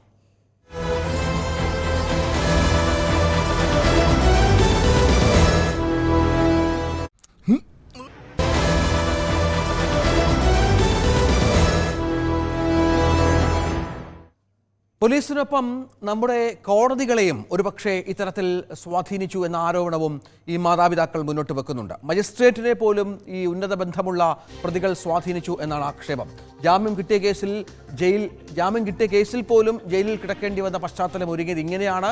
തന്നെ പുറത്തുവിടാതിരിക്കാനുള്ള ശ്രമങ്ങളും ഇവരുടെ ഭാഗത്തുണ്ടായി എന്നും ഈ മാതാവ് ആരോപിക്കുന്നു. ഇപ്പൊ ജാമ്യത്തിലാണ്. ഏത് കോടതിയിൽ നിന്ന്? ചെങ്ങന്നൂർ കോടതിയിൽ നിന്ന് തന്നെ. ചെങ്ങന്നൂർ കോടതി ഓൾറെഡി ജാമ്യത്തിലായിരുന്നു. ആ പേപ്പർ എടുത്ത് ആ മജിസ്ട്രേറ്റ് ഇപ്പോഴാണ് പേപ്പറൊക്കെ എടുത്ത് നോക്കി. ഓൾറെഡി ഓർഡറായി കിടക്കുമായിരുന്നല്ലോ. ജാമ്യത്തിലായിരുന്നല്ലോ, ഇറങ്ങിയതാണല്ലോ. പിന്നെ എന്തിനാണ് ഇങ്ങനെ റിമാൻഡ് വന്നത് എന്നാണ് ചോദിച്ചത്. ഓൾറെഡി എനിക്ക് ജാമ്യം കിട്ടിയതാ. എന്തിനാ കേസ്, എന്താ റിമാൻഡ് എഴുതി വെച്ച റീസൺ എനിക്ക് അറിഞ്ഞുകൂടാ. എനിക്ക് ഈ കാര്യങ്ങളൊന്നും അറിയില്ല. ഞാൻ കോടതിയെ വരെ സ്വാധീനിച്ച് കാണുന്നതാണോ നിങ്ങളുടെ ഒരു? അതെ, സ്വാധീനിച്ചിട്ടുണ്ട്. കോടതിയെ സ്വാധീനിച്ചിട്ടുണ്ട്. അയാൾ ആ നാട്ടുകാരനാണ്. അയാൾക്ക് അവിടെ എല്ലാം നല്ല പരിചയമുണ്ട്. അയാൾ മൊത്തം ആളുകളെ സ്വാധീനിക്കുന്നു. ടോം, ഒരു ആശ്രമവുമായുള്ള ബന്ധം അത് വ്യക്തമായി തന്നെ പറയുന്നുണ്ട്. ഇവരവിടുത്തെ അത്യാവശ്യം സാമാന്യം വലിയൊരു കുടുംബത്തിലെ അംഗങ്ങളാണ്. ഈ ആശ്രമം അവിടെ ഒരുപാട് ഡിവോട്ടീസ് ഉള്ള ഒരു വളരെ പ്രധാനപ്പെട്ട ഒരു ആശ്രമമാണ് എന്നുള്ളത് പറയുന്നുണ്ട്. ഒപ്പം പോലീസിനെ സ്വാധീനിക്കാനും അഭിഭാഷകനടക്കം ഉള്ളവരെ ഉൾപ്പെടുത്തി ഈ വിഷയത്തിൽ ഇടപെടിക്കാനും ഒക്കെ ഇവർക്ക് എല്ലാ കാര്യങ്ങളും സംഭവിച്ചു. അതിനുശേഷം ഇപ്പോൾ ഈ കേസിൻ്റെ ഒരു അവസ്ഥ, ഈ ഒരു കേസിൽ മാത്രമല്ലേ വിചാരണ ആരംഭിച്ചിട്ടുള്ളൂ. കുറച്ച് ദിവസം ഈ പ്രതി ജയിലിൽ കിടക്കുകയും ചെയ്തു, ഈ റിമാൻഡിലാവുകയും ചെയ്തു. അതിനുശേഷം ഇപ്പോൾ സ്വൈര്യ വിഹാരം നടത്തുന്നു എന്നുള്ളതാണ്. പക്ഷേ ഇപ്പോഴും കൃത്യമായ ഒരു നീതി, ഈ വിഷയത്തിൽ അർഹിക്കുന്ന ഒരു നീതി ഈ ഇരകൾക്കും ഈ മാതാപിതാക്കൾക്കും ലഭ്യമായില്ല എന്നുള്ളത് വ്യക്തമല്ലേ?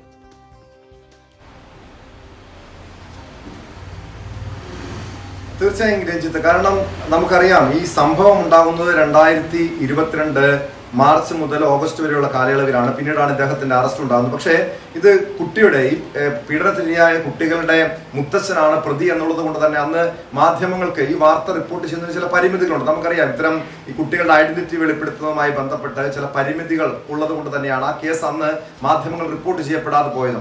പക്ഷെ അതിനുശേഷം ഈ കുട്ടികളെ വല്ലാത്ത രീതിയിൽ ഭയപ്പെടുത്തുന്നുണ്ട്, ഇവരെ ആക്രമിക്കാൻ ശ്രമിക്കുന്നുണ്ട്, ഗുണ്ടകളെ അയച്ച് ഈ ആക്രമിക്കാൻ ശ്രമിക്കുന്നുണ്ട്, ഭീഷണിപ്പെടുത്തുന്നുണ്ട്. അങ്ങനെയാണ് ഇവർ ഭയം കാരണം ഇവിടെ നിന്നും എറണാകുളത്തേക്ക് താമസം മാറുന്നത്. പക്ഷേ വളരെ നിശ്ചയദാർഢ്യത്തോടു കൂടി തന്നെ ഈ അമ്മയും അച്ഛനും പറയുന്നുണ്ട് തങ്ങളുടെ കുട്ടികൾക്ക് നീതി ലഭിക്കും വരെ തങ്ങൾ പോരാട്ടം തുടരും. ഏത് രീതിയിലുള്ള സമ്മർദ്ദം ഉണ്ടായാലും അഡ്വക്കേറ്റ് ഫെനി ബാലകൃഷ്ണൻ ഏത് കള്ളക്കേസും, കാരണം പറഞ്ഞത് കഴിഞ്ഞ ദിവസം ഈ അമ്മ ജയിലിലായിരുന്ന കാലയളവില് ആ സമയം കോടതിക്കുള്ളിൽ വെച്ചാണ് പറയുന്നത്, നിങ്ങളെ ഈ കേസ് കഴിഞ്ഞാലും പിന്നാലെ ആ പോക്സോ കേസ് പിൻവലിച്ചില്ലെങ്കിൽ പിന്നാലെ മറ്റു കേസുകൾ ഞങ്ങൾ നൽകും, കൂടുതൽ ഒരുങ്ങിയിരുന്നോളാൻ എന്ന താക്കീത് നൽകുന്നുണ്ട്. അതായത് കോടതിക്കുള്ളിൽ വെച്ചാണ് ഒരു അഭിഭാഷകൻ ഇത്തരത്തിൽ ഭീഷണിപ്പെടുത്തുന്നത്. മാത്രമല്ല നേരത്തെ അഡ്വക്കേറ്റ് ഫെനി ബാലകൃഷ്ണൻ ഭീഷണിപ്പെടുത്തുന്ന കാരണം ഒരു പ്രതിയുടെ പോക്സോ കേസ് പ്രതിയുടെ അഭിഭാഷകൻ ഇരകളുടെ മാതാപിതാക്കളെ ഭീഷണിപ്പെടുത്തുന്നത് ചൂണ്ടിക്കാണിച്ചുകൊണ്ട് ഇവർ തന്നെ ഈ മാതാപിതാക്കൾ തന്നെ ബാർ അസോസിയേഷന് പരാതി നൽകിയിരുന്നു, കോടതിക്ക് പരാതി നൽകിയിരുന്നു.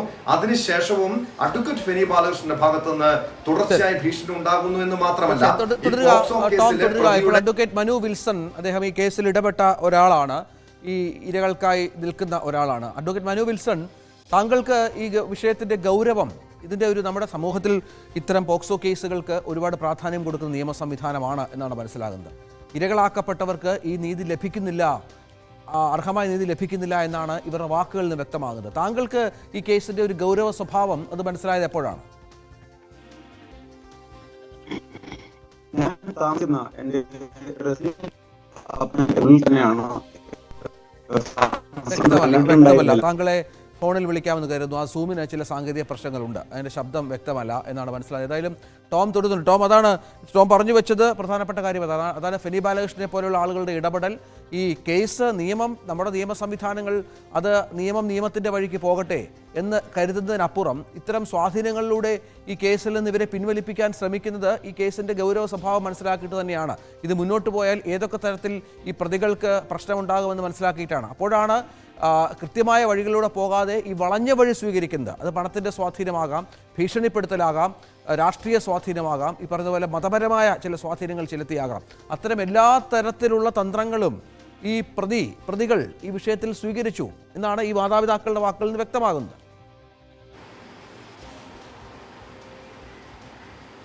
തീർച്ചയായും. കാരണം നേരത്തെ രഞ്ജിത്ത് സൂചിപ്പിച്ചതുപോലെ ഈ ആശ്രമവുമായി വളരെ ബന്ധമുള്ള, വളരെ അടുപ്പമുള്ള ഒരു കുടുംബമാണ് ഈ പ്രതിയുടേതും അതോടൊപ്പം ഇരകളാകപ്പെട്ട കുട്ടികളുടെയൊക്കെ കുടുംബം. ഈ കുട്ടികളുടെ അച്ഛൻ ഈ ആശ്രമത്തിൽ തന്നെ വളർന്നു വന്ന, അതിന്റെ ചുറ്റുപാടിൽ തന്നെ വളർന്നു വന്ന, ആ ആശ്രമവുമായി വല്ല ബന്ധമുള്ള വ്യക്തിയാണ് മുത്തശ്ശൻ. അതായത് ഇവരുടെ കുടുംബാംഗങ്ങൾക്കെല്ലാം ഈ ആശ്രമവുമായി അഭേദ്യമായ ബന്ധമുണ്ട്. അതുകൊണ്ട് തന്നെ ഇത്തരം ഒരു പോക്സോ കേസുമായി ബന്ധപ്പെട്ട് മുത്തശ്ശനെതിരെ പരാതിപ്പെട്ടപ്പോൾ ആശ്രമത്തിന്റെ അധികൃതർ ഇവർക്ക് സമ്മർദ്ദം ചെലുത്തി. പല രീതിയിലുള്ള ഭീഷണികളുണ്ടായി. പക്ഷേ ഇവർ ഇതിൽ നിന്നും പിന്നോട്ട് പോയില്ല. ഇപ്പോൾ ആ പോക്സോ കേസിന്റെ വിചാരണ നടക്കുകയാണ്. ഏത് സമയം വേണമെങ്കിലും ആ കേസിൽ വിധി വരാം. അതിനു മുൻപ് ഈ കേസിൽ നിന്നും ഇവരെ കേസ് പിൻവലിച്ചില്ലെങ്കിൽ സ്വാഭാവികമായും നമുക്കറിയാം പോക്സോ കേസിന്റെ സ്വഭാവം പോലും മറ്റൊന്നാണ്. കാരണം രക്തബന്ധമുള്ള വ്യക്തിയാണ്, മുത്തശ്ശനാണ് ഈ കേസിലെ പ്രതി. അതുകൊണ്ട് തന്നെ പരമാവധി ശിക്ഷ ഈ പോക്സോ കേസുമായി ബന്ധപ്പെട്ട് പരമാവധി ശിക്ഷ ലഭിക്കാൻ തന്നെയുള്ള വകുപ്പുകളുണ്ട്. അതുകൊണ്ടാണ് ഈ അവസാന കാലയളവില് മറ്റൊരു കേസുമാണ് ഇവരെ സമ്മർദ്ദം ചെലുത്തിയോ ഭീഷണിപ്പെടുത്തിയോ ഇവർ കേസിൽ നിന്നും പിന്നോട്ട് പോകില്ല എന്ന് അറിഞ്ഞതുകൊണ്ട് തന്നെ, ബോധ്യമായതുകൊണ്ട് തന്നെയാണ് ഈ അമ്മയെയും അച്ഛനെയും കള്ളക്കേസിൽ കുടുക്കി, ഒരു സാമ്പത്തിക തട്ടിപ്പ് കേസിൽ കുടുക്കി ജയിലിൽ അടച്ചാൽ അവർ ഇതിൽ നിന്നും പിന്നോട്ട് പോകാം, പിന്നെ ഒരു സെറ്റിൽമെന്റിന് സാധ്യതയുണ്ട് എന്ന് തിരിച്ചറിഞ്ഞുകൊണ്ടാകാം ഒരു കള്ള പരാതിക്കാരിയെ കൊണ്ടുവരുന്നു. പിന്നെ അതിനുശേഷം ഇവരെ കേസിൽപ്പെടുത്തി ജയിലിലാകുന്നു, റിമാൻഡിലാകുന്നു. പക്ഷേ 3 ദിവസം മുൻപ് ഈ അഡ്വക്കേറ്റ് മനു വിൽസനെ പോലുള്ള അഭിഭാഷകരുടെ ഇടപെടൽ കാരണം ഇവർക്ക് കോടതിയിൽ നിന്നും ജാമ്യം ലഭിക്കുന്നു. എന്തായാലും ഇവർ പിന്നോട്ടില്ല, ശക്തമായി തന്നെ മുന്നോട്ട് പോകാൻ തന്നെയാണ്, തങ്ങളുടെ മക്കൾക്ക് നീതി കിട്ടും വരെയും മുന്നോട്ട് പോകാൻ തന്നെയാണ് ഈ മാതാപിതാക്കളുടെയും അച്ഛന്റെയും അമ്മയുടെയും തീരുമാനം. രഞ്ജിത്ത്, അതാണ് അത്രത്തോളം ഈ വിഷയത്തിൽ ഇടപെടലുകൾ നടന്നു കഴിഞ്ഞു എന്നുള്ളതാണ് നമുക്ക് ലഭിക്കുന്ന വിവരം. മനസ്സിലാക്കേണ്ടത് ഇത്രയധികം ശ്രീ മനു വിൽസൺ താങ്കളുടെ നേരിട്ട് ചോദ്യം ആവർത്തിക്കുകയാണ്. അതായത് ഈ കേസ് ഈ പോക്സോ കേസ് ഇരകളുടെ മാതാപിതാക്കളാണ്. അവർക്കെതിരെ മറ്റൊരു കേസ് കൊണ്ടുവന്ന് ഇവരെ ഭീഷണിപ്പെടുത്തി പിൻവലിപ്പിക്കാൻ ശ്രമിക്കുന്നു. ഒരുപാട് സ്വാധീനങ്ങൾ ഇതിൻ്റെ പിറകിൽ ഉണ്ടാകുന്നു. ഇത്തരം വിഷയങ്ങളുടെ ഒരു ഗൗരവ സ്വഭാവം താങ്കൾക്ക് മനസ്സിലായത് എപ്പോഴാണ്? താങ്കളുടെ ഇടപെടൽ ഈ വിഷയത്തിൽ ഏത് വിധത്തിലായിരുന്നു? സത്യത്തിൽ എന്റെ ഫ്ലാറ്റിലാണ് ഇവർ താമസിക്കുന്നതെങ്കിലും എനിക്ക് ഇവിടെ അടുത്ത് ആയിട്ടാണ് അവിടെ വന്ന് താമസിക്കുന്നത്. പക്ഷേ ഇങ്ങനൊരു വിഷയം ഉണ്ടായപ്പോഴേക്ക് ഈ അമ്മ ഫോണിൽ വിളിച്ചതിന് ശേഷമാണ് കാര്യം പറഞ്ഞത്. അപ്പോഴും ജസ്റ്റ് പ്രോസസ്സ് നടത്താൻ വരുന്ന ആളുകളാണ് എന്ന രീതിയിലാണ് നിൽക്കുന്നത്. പക്ഷെ സമയം നോക്കിയപ്പോൾ അത് വൈകുന്നേരം രാത്രിയാകുന്ന സമയത്തേക്കാണ് ഇവരിവിടെ എത്തുന്നത്, ഈ പറയുന്ന ആളുകൾ അവിടെ ഇരിക്കുന്നത്. അപ്പോൾ അത് കണ്ടതിന് ശേഷമാണ് അപ്പോഴും ഇതിന്റെ പിന്നിലുള്ള ഉപകഥകളൊന്നും അറിയില്ലായിരുന്നു. അപ്പോൾ ഒരു കൂട്ടം പ്രൊസീജിയറൽ വയലേഷൻസ് വെച്ചിട്ടാണ് നിൽക്കുന്നത്. പക്ഷെ സങ്കടകരമായ ഒരു വസ്തുത എല്ലാം അറിഞ്ഞതിന് ശേഷം രണ്ടാമത് നോക്കുമ്പോഴാണ് അവിടെ ആലപ്പുഴയിലെ SP വെയിറ്റിംഗിലാണ് ഈ സ്ത്രീയെ ഈ സമയത്ത് അറസ്റ്റ് ചെയ്തുകൊണ്ട് ചെല്ലാനായിട്ട്. അപ്പോഴും ചോദിക്കുന്ന അറസ്റ്റ് മെമ്മോ അങ്ങനെയാണല്ലോ ഇവിടെ. സാർ ഞങ്ങൾ കേൾക്കാമോ സാർ? കേൾക്കുന്നുണ്ടോ? പറഞ്ഞോളൂ സാർ. അപ്പൊ മധു എന്ന SI ഗ്രേഡ് SI ആണെന്ന് തോന്നുന്നു. അദ്ദേഹം പറഞ്ഞതെന്ന് വെച്ച് കഴിഞ്ഞതാണ് ഞങ്ങൾ ഇവിടെ ഇവരെ അറസ്റ്റ് ചെയ്ത്. അപ്പൊ എനിക്ക് അറസ്റ്റ് ചെയ്ത് എങ്ങനെ നിങ്ങൾക്ക് കൊണ്ടുപോകാൻ കഴിയുക? പറഞ്ഞു അറസ്റ്റ് മെമ്മോ എവിടെ ചോദിച്ചു, അല്ലെങ്കിൽ അറസ്റ്റിന്റെ നോട്ടീസ് ഉണ്ടോ എന്ന് ചോദിച്ചു. ഇതൊന്നുമില്ല കയ്യില്. അതിന് പകരം എന്ന് വെച്ച് കഴിഞ്ഞാൽ ഞങ്ങൾ അവിടെ കൊണ്ടുപോയിട്ട് വിക്ടിമിനെ കാണിച്ച് ഐഡന്റിഫൈ ആ കേസിലെ പരാതിക്കാരിയെ കാണിച്ചിട്ട് ഇവരെ ഐഡന്റിഫൈ ചെയ്യണം. അപ്പൊ ഞാൻ ചോദിച്ചു കോപ്പി ഒന്ന് കാണിക്കാമെന്ന് ചോദിച്ചു. അതിലെ 8ാമത്തെ കോളം എന്ന് പറയുന്നത് reason for delay is any എന്നാണ്. അപ്പൊ ഇത് 2021 നടന്നത് എന്ന് പറയപ്പെടുന്ന ഒരു സംഭവത്തിന് 2024 കുറച്ച് ദിവസങ്ങൾക്ക് മുമ്പ് മാർച്ച് കുറച്ച് കഴിഞ്ഞിട്ടാണ് ഈ പറയുന്ന ഒരു FIR അവിടെ രജിസ്റ്റർ ചെയ്തിരിക്കുന്നത്. ഈ 4 വർഷത്തെ ഡിലയോളമുള്ള കേസിനകത്ത് ഇത്ര രാത്രി തന്നെ ഇവരെ ഇവിടെ നിന്ന് പൊക്കിക്കൊണ്ടുപോകുന്നത് എന്തിനാന്ന് ചോദിക്കുന്നു. അപ്പോഴും ഈ പോക്സോ കേസിനെ കുറിച്ച് അറിഞ്ഞിട്ടല്ല ഞാൻ ചോദിക്കുന്നത്. പിന്നീടാണ് ഈ വിഷയത്തെ സംബന്ധിച്ചിടത്തോളം അറിയുന്നത്. അപ്പം ഇതിലെല്ലാവർക്കും സ്പെഷ്യലായിട്ട് ഇൻട്രസ്റ്റ് ഉണ്ട്. ഈ കേസിനെ സംബന്ധിച്ചിടത്തോളം ഇവർ ഇപ്പൊ തന്നെ കൊണ്ടുപോയി അടങ്ങുള്ളൂ എന്ന് പറഞ്ഞൊരു വല്ലാത്ത വാശി ഉണ്ടായിരുന്നു. പക്ഷെ അവിടെ കാര്യങ്ങള് ബിക്കോസ് ആളുകളെല്ലാവരും തന്നെ അറിയുമെന്നും ഇത് അതുകൊണ്ട് തന്നെ ഞാൻ SPയുടെ പേഴ്സണൽ നമ്പറിലേക്ക് ആലപ്പുഴ SPയുടെ നമ്പറിലേക്ക് വിളിച്ചു. 2 പ്രാവശ്യം വിളിച്ചു. പക്ഷെ അവർ ഫോൺ എടുത്തില്ല. അതിനുശേഷം അവിടെ നിന്നും ഒരു കോൾ ഇങ്ങോട്ടേക്ക് വന്നു. അവരോട് ഞാൻ അപ്പോൾ ഈ കാര്യത്തെ സംബന്ധിച്ചിടത്തോളം പറഞ്ഞു. ആ സമയത്ത് ഈ അഡ്വക്കേറ്റിന്റേതാകുന്ന ഒരു ഇന്റർഫറൻസിനെ സംബന്ധിച്ചിടത്തോളം ഞാൻ കൂടി ഇരിക്കെ ആണ് തെലുങ്കാനയിലുള്ള ലോയർ വിളിച്ചിട്ട് പറയുന്നു, ഒരു ടേബിളിന്റെ ചുറ്റും ഇരുന്ന് സംസാരിച്ചാൽ ഈ വിഷയത്തെ സംബന്ധിച്ചിടത്തോളം തീരുമാനം ഉണ്ടാകും, ഇല്ലെങ്കിൽ ഇവർക്കെതിരെ ഇങ്ങനെ കേസുകൾ വന്നുകൊണ്ടിരിക്കുന്ന രീതിയിൽ പറഞ്ഞു. I was quite wondered that rule of law provide ചെയ്യുന്ന നമ്മുടെ ഒരു രാജ്യത്ത്, ഇത് നമ്മൾ വേറെ ഒരു സ്ഥലത്തെയും കുറിച്ചല്ല പറയുന്നത്, റൂൾ ഓഫ് ലോ പ്രൊവൈഡ് ചെയ്യുന്ന നമ്മുടെ രാജ്യത്ത് ഇങ്ങനെ ഇത്രയും കലാപരിപാടികൾ നടക്കുന്നു എന്ന് പറഞ്ഞപ്പോ ഈ ഒരു കൂട്ടം കാര്യങ്ങൾ സത്യത്തിൽ ഇതെല്ലാം കൂടി ചേർന്ന ഒരാളോട് പറഞ്ഞ് എങ്ങനെ വിശ്വസിപ്പിക്കാമെന്നുള്ളത് കൺഫ്യൂഷൻ തന്നെ സത്യത്തിൽ നമുക്ക് ഈ എനിക്ക് മാതാപിതാക്കളുടെ വാക്ക് കേൾക്കുമ്പോൾ അത് തന്നെയാണ് നമ്മുടെ സംസ്ഥാനത്ത് താങ്കൾ പറഞ്ഞതുപോലെ ഇത്തരം കേസുകൾക്കൊക്കെ ഏറെ ഗൗരവം തരുന്ന നിയമ സംവിധാനങ്ങളൊക്കെ ഒരുപാടുള്ള നമ്മുടെ സംസ്ഥാനത്ത് ഇങ്ങനെയൊക്കെ നടക്കുമോ എന്നുള്ളതാണ്. അതും ഈ പ്രതികൾ ആരാണ് ഈ പ്രതി ആരാണ് എന്നുള്ളതും നമ്മൾ മനസ്സിലാക്കണം. ഈ കൊച്ചുകുട്ടികളുടെ മുത്തച്ഛൻ എന്ന് പറയുന്ന ആൾ, അതിനുശേഷം ഇയാൾ വലിയ സ്വാധീനം ഇത്തരത്തിൽ ചെലുത്തുമ്പോൾ ഏതൊക്കെ തലത്തിലാണ് ചെന്ന് നിൽക്കുന്നത്. ഒരു അഭിഭാഷകൻ പോലും ഇടപെടുകയാണ്. നേരത്തെ ഒരുപാട് വിഷയങ്ങളിൽ നമ്മൾ വാർത്താ പ്രാധാന്യമുള്ള അഭിഭാഷകൻ പറഞ്ഞാൽ ഈ അഭിഭാഷകൻ അയാളുടെ ഫേസ്ബുക്ക് പേജിൽ ഈ പറയുന്ന സ്ത്രീയുടെ ഫോട്ടോ വച്ചുകൊണ്ട് അത് ഒരു അവിടുത്തെ ഒരു തുളസി എന്തോ പേരിലുള്ള ഒരു പോലീസ് കാര്യമാണ് അവരുടെ ഫോട്ടോ എടുത്തത്. നിങ്ങളുടെ ഫോട്ടോ ഞങ്ങൾക്ക് ഇവിടെ എടുക്കാൻ വേണ്ടി വേണമെന്ന്, അതായത് ബെയിൽ കിട്ടിയവർ ഇറങ്ങിയ സമയത്തേക്ക് അവരൊരു ഫോട്ടോ എടുത്തതുണ്ടായിരുന്നു. ആ ഫോട്ടോ ഇപ്പൊ വാട്സപ്പുകളിലൂടെ പ്രചരിച്ചുകൊണ്ടിരിക്കുകയാണ്. ഇതിന് ആരാണ് സമാധാനം പറയുക? ആലപ്പുഴ SPയോട് കൂടിയാണ്. അവരും ഒരു സ്ത്രീ തന്നെയാണല്ലോ. അപ്പൊ അവരുടെ ഈ പറയുന്ന രീതിയിൽ ഇവരോട് ഒരു പടം എടുത്തതിന് ശേഷം ഒരു വക്കീൽ പ്രചരിപ്പിച്ചുകൊണ്ടിരിക്കുകയാണ്. ഈ കേസിൽ ചീറ്റിംഗ് കേസിൽ പ്രതിയായിട്ടുള്ള ഇനിയും ഒരുപാട് കേസുകൾ ഉണ്ടാകും, അവരെ പറ്റി എന്നൊക്കെ രീതിയിലെല്ലാം ഇത് ചെയ്യുന്നു. അതും പോക്സോ കേസിലെ എതിർ ഭാഗത്തിന് വേണ്ടി ഹാജരാകുന്ന ഒരു വക്കീല്. എന്നിട്ട് വലിയ ക്രെഡിറ്റ് പോലെയാണ് പറയുന്നത്. ഞാൻ പ്രതികൾക്ക് വേണ്ടി മാത്രമേ ഹാജരാകുള്ളൂ എന്നല്ലേ എല്ലാവരും പൊതുവെ പറയുന്നത്. പക്ഷെ അങ്ങനെ അല്ലെന്ന് കാണിക്കാനാണ് ഞാൻ എഴുതുന്നതെന്ന്. Because I cannot call him even our lawyer. ഒരു ലോയറെ സംബന്ധിച്ചിടത്തോളം പറഞ്ഞു കഴിഞ്ഞാൽ otherwise I would not have comment at all. Sir ഈ കേസ് വ്യക്തമായി പഠിച്ച ഒരാളാണല്ലോ. ഇപ്പോൾ നമുക്ക് മനസ്സിലാക്കുന്നത് ചൈൽഡ് ലൈനുമായി ബന്ധപ്പെട്ട് നൽകിയ പരാതിയിൽ യാതൊരു നടപടിയും ഉണ്ടായിട്ടില്ല. ആ കേസ് മുന്നോട്ട് പോകുന്നില്ല, പോലീസും സഹകരിക്കുന്നില്ല. എന്താ പറയാ, 2 FIRകൾ എടുത്തു വെച്ചിട്ടുണ്ട്. അതിൽ തുടർന്നിട്ടുള്ള അതിൽ കൂടുതലായിട്ടുള്ള യാതൊരു സാധനവും അതിൽ ചെയ്തിട്ടില്ല. ഒരു കേസ് മാത്രം മുന്നോട്ട് പോകുന്നുണ്ട്. കൂടാതെ ഇവരെ അറസ്റ്റ് ചെയ്തതിനു ശേഷം ബെയിൽ ജാമ്യ വ്യവസ്ഥയെ ലംഘിച്ചുകൊണ്ട് ഈ പ്രതിയുടെ ആളുകളും കൂടി ചേർന്നുകൊണ്ട് ഇവരുടെ വീട്ടിൽ കയറിയിട്ടുണ്ട്. ആ വീടിനുള്ളിൽ തന്നെ കയറുക എന്ന് പറയുന്നത് തന്നെ ഇറ്റ്സ് എൻ ഒഫൻസ്. കാരണം എന്താ, പിന്നെ ഏറ്റവും അടുത്ത് പറയാനായിട്ടുള്ള ഒരു കാരണം എന്ന് വെച്ച് കഴിഞ്ഞാലാണ് ഈ കേസിലെ റിമാൻഡ് റിപ്പോർട്ടിലെ ആ പ്രൊവിഷൻ ഒന്ന് വായിക്കാം. റിമാൻഡ് റിപ്പോർട്ടിൽ ഇതേ മാന്നാർ പോലീസ് എഴുതിയിട്ടുള്ള ആ ഒരു ഭാഗം ഞാനൊന്ന് വായിച്ചു കേൾപ്പിച്ചാൽ നിങ്ങൾക്കത് മനസ്സിലാവും. വ്യക്തമായ അറിവോടുകൂടിയാണ് പോക്സോ കേസിൽ വിക്ടിമായിട്ടുള്ള കുട്ടികൾ അവിടെ ഉണ്ടെന്ന അറിവോടുകൂടിയാണ് ഈ മാന്നാർ പോലീസ് അവിടെ വന്നിട്ടുള്ളത് എന്നുള്ളത് മനസ്സിലാവും. എഴുതിയിരിക്കുന്നതിൽ ഇവർ ചെങ്ങന്നൂർ കോടതിയിൽ സമർപ്പിച്ചിട്ടുള്ള റിമാൻഡ് ആപ്ലിക്കേഷനിലെ വരികളാണിത്. 1-ാം പ്രതിയും 2-ാം പ്രതിയും ഒന്നിച്ച് കുട്ടികളുമായി എറണാകുളം ജില്ലയിൽ തൃക്കാക്കര മുനിസിപ്പാലിറ്റിയിൽ സോ സ്ഥലത്ത് താമസിച്ചു വരുന്നതായി വിശ്വാസയോഗ്യമായ വിവരം ലഭിക്കയാൽ നിർദ്ദേശാനുസരണം Mannar police station GSI grade SI Madhusoodanan, GASI Swarnarekha, CPO Harikumar എന്നിവരെ മേൽപ്പടി സ്ഥാനത്തെത്തി പ്രതികളെ കൂട്ടിക്കൊണ്ടുവരുന്നതിനായി നിയമിച്ച് അയച്ചതനുസരിച്ചിട്ട് ഈ ഉദ്യോഗസ്ഥർ സ്ഥലത്തെത്തി അന്വേഷിച്ചതിൽ പ്രതികൾ വിനോദത്തിനായി പുറത്തുപോയിരിക്കുകയാണെന്ന് വിവരം ലഭിക്കുകയാൽ പോലീസ് ഉദ്യോഗസ്ഥർ സ്ഥലത്തെത്തുകയും പ്രതികൾ വൈകി 6:30 മണിയോടുകൂടി സ്ഥലത്ത് വരികയും പോലീസ് ഉദ്യോഗസ്ഥർ കേസ് സംബന്ധിച്ച വിവരങ്ങൾ പറഞ്ഞു മനസ്സിലാക്കിയ ശേഷം ആ സമയം അസമയം ആയതിനാൽ പ്രതികളെ കൂട്ടിക്കൊണ്ടുവരാതെ പ്രതികളുടെ സംരക്ഷണത്തിനായി ഇവ അങ്ങോട്ട് പറയുക പ്രതികളുടെ സംരക്ഷണത്തിനായി നിർദ്ദേശാനുസരണം GASI സ്വർണ്ണരേഖയെ സർവൈലൻസിൽ നിയമിച്ചിരുന്നത്. എവിടെയാണ് ഈ സർവൈലൻസ് എന്ന് പറഞ്ഞാൽ അവരുടെ വീട്ടിൽ തന്നെ, പോക്സോ വിക്ടിംസ് താമസിക്കുന്ന ആ വീട്ടിൽ തന്നെയാണ് ഒരാളെ അകത്ത് തന്നെയും നിർത്തിയിട്ടാണ് പോയത്. പിറ്റേ ദിവസം ഒരു പോലീസ് പാർട്ടി വരുന്നു, ഒരു റെസിഡൻഷ്യൽ അപ്പാർട്ട്മെന്റിൽ നിന്ന് പോലീസ് യൂണിഫോമിൽ വരുന്നു, അവിടെ വന്ന് അറസ്റ്റ് ചെയ്തുകൊണ്ട് പോകുന്നു. ഇതെന്താ ഇതിനകത്ത് മാത്രമുള്ളത്? ഇതെന്തോന്ന് തീവ്രവാദമോ? അതെ, അത് ഇവർക്ക് എന്തായാലും ഈ കുട്ടികൾക്ക് കാരണം ആ ഒരു വിഷയം കൊണ്ട് മാത്രമാണ് ഇപ്പോഴത്തെ ഇങ്ങനെ രീതിയിലൊരു പ്രതികരണത്തിലേക്ക് ഞാൻ വരാനുള്ളൊരു കാരണം അതുകൊണ്ടാണ്. തീർച്ചയായും സാർ, ഈ കുട്ടികൾക്ക് ഈ കേസിന്റെ ഗതി ഇങ്ങനെ ആയിക്കൂടാ. ഈ കുട്ടികൾക്ക് നീതി കിട്ടണം. ഈ മാതാപിതാക്കൾക്കും ഈ തരത്തിൽ അവരോട് കാണിച്ച അന്യായത്തിനും മറുപടി നൽകണം. ഇതൊക്കെ ചെയ്യേണ്ടതുണ്ട്. അപ്പോൾ നിയമപരമായി ഇനി ഏത് തരത്തിലാണ് മുന്നോട്ട് നീങ്ങാൻ ആലോചിക്കുന്നത് താങ്കളടക്കം? ഹലോ, കേൾക്കുന്നുണ്ടോ സാർ? താങ്കളോടാണ്.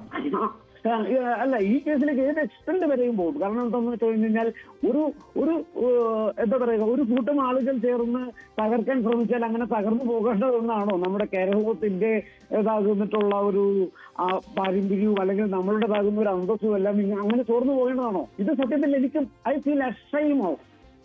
നമ്മുടെ രാജ്യത്തിന്റെ റൂൾ ഓഫ് തകർന്നു എന്നുള്ളതിന് മറ്റെന്താ പറയേണ്ടത്? കാരണം പോലീസും തന്നെ ഇങ്ങനെ ചെയ്യുന്നു, അവരിവിടത്തേക്ക് വരുന്നു, അതിനുശേഷം ഇത്രയും എന്തിനാണ് ഇവർ അകത്ത് പോയതെന്നുള്ളതും ഇപ്പോഴും ഇത് എന്താ പറയുക, അതും അജ്ഞാതമായിട്ടുള്ള ഒരു കാരണമാണ്. അവിടെ ചെന്നപ്പോൾ അവരുടെ ബെയിൽ ആപ്ലിക്കേഷൻ കാണുന്നില്ല. പിന്നെ ചെങ്ങന്നൂരിൽ നിന്നും മജിസ്ട്രേറ്റ് ഇല്ലാത്തതുകൊണ്ട് മാവേലിക്കര മജിസ്ട്രേറ്റിന് എടുക്കലോട്ടാണ് വരേണ്ടത്. പക്ഷെ അങ്ങോട്ടേക്ക് ഈ ഫയൽ പോകില്ല. ഇതിനിടയ്ക്ക് ഇവരെ സംബന്ധിച്ചിടത്തോളമുള്ള റൂമേഴ്സ് അനുസരിച്ച് വാട്സപ്പിൽ മെസ്സേജുകൾ വന്നു പോയിക്കൊണ്ടിരിക്കുന്നു. ഇതൊക്കെ തരുന്നൊരു മെസ്സേജ് ഒരാളും പ്രതികരിക്കാൻ പോകരുത്. പ്രതികരിക്കാൻ പോയാൽ ബാക്കിയും കൂടെ ഇങ്ങനെ ആയിരിക്കും എന്നുള്ളൊരു റോങ് മെസ്സേജ് അല്ലേ വരേണ്ടത്? അപ്പൊ ഇതിനെ ഞാൻ നേരത്തെ പറഞ്ഞതുപോലെ നിയമവാഴ്ചയിൽ വിശ്വസിക്കുന്ന ഒരാൾ ഇതിനെ എതിർത്ത് തോൽപ്പിക്കേണ്ടതായിട്ടുണ്ട്. അതാണ് ഈ കേസുമായി ബന്ധപ്പെട്ടിട്ടുള്ള എന്റെ താല്പര്യം. ശരി, നന്ദി ശ്രീ അഡ്വക്കേറ്റ്. ഈ വിഷയത്തിൽ മനു വിൽസൺ ഈ വിഷയത്തിൽ പ്രതികരിച്ച് താങ്കളുടെ നിലപാട് വ്യക്തമാക്കിയതിന്. ഈ പ്രതികൾക്ക് ഇത്തരത്തിലുള്ള ഇടപെടലുകളിലാണ് ഈ രക്ഷപ്പെട്ടു നിൽക്കുന്നത് എന്ന് വളരെ വ്യക്തമായി തന്നെ അദ്ദേഹം മനസ്സിലാക്കി തരികയായിരുന്നു. ടോം തുടരുന്നുണ്ട്. ടോം, ഈ ശക്തമായി തന്നെ മുന്നോട്ട് പോകും എന്നാണ് പറയുന്നത്. കാരണം ഇത് ഏതറ്റം വരെയും പോകുമെന്ന് അഡ്വക്കേറ്റ് മനു വിൽസൺ പറയുന്നുണ്ട്. ഇത് ഇവരുടെ വാക്കുകളിൽ നിന്ന് വളരെ വ്യക്തമാണ്. കാരണം പലരും ഈ പല നിയമ സംവിധാനങ്ങൾക്ക് ഇവർക്ക് മുന്നിൽ കണ്ണടക്കുകയാണ്. നമ്മൾ ഈ വാർത്ത പുറത്തുവിട്ടതുകൊണ്ട് ഇതിൻ്റെ ഗൗരവ സ്വഭാവം പൊതുസമൂഹം മനസ്സിലാക്കും എന്ന് വേണം കരുതാൻ. ഇനിയുള്ള ദിവസങ്ങളിലും ഈ വിഷയത്തിൽ വളരെ കൃത്യമായി തന്നെ മുന്നോട്ട് പോകേണ്ടതുണ്ട്. ഒപ്പം ഈ സ്വാധീനം, ഈ ആശ്രമത്തിൻ്റെ അടക്കമുള്ള സ്വാധീനം പോലീസിൽ എങ്ങനെ ഇത്രയധികം അവർക്ക് ഇൻഫ്ലുവൻസ് ഉണ്ടായി എന്ന കാര്യത്തിലൊക്കെ അന്വേഷണം നടക്കേണ്ടതുണ്ട്. ഒപ്പം കോടതിയുടെ ജാമ്യവ്യവസ്ഥ പോലും ലംഘിച്ചുകൊണ്ടുള്ള ഇടപെടലിന്മേൽ റിപ്പോർട്ട് നൽകേണ്ടതുണ്ട്. ഇതൊക്കെ കോടതിയിൽ എത്തിക്കേണ്ടത് പോലീസ് അടക്കമുള്ള നമ്മുടെ സംവിധാനങ്ങളാണ്. പക്ഷേ അവരൊക്കെ ഇങ്ങനെ ഉറങ്ങുമ്പോൾ, ഉറക്കം നടിക്കുമ്പോൾ ഇവർക്ക് നീതി എങ്ങനെ എന്നുള്ള ചോദ്യവും വളരെ പ്രസക്തമാണ്.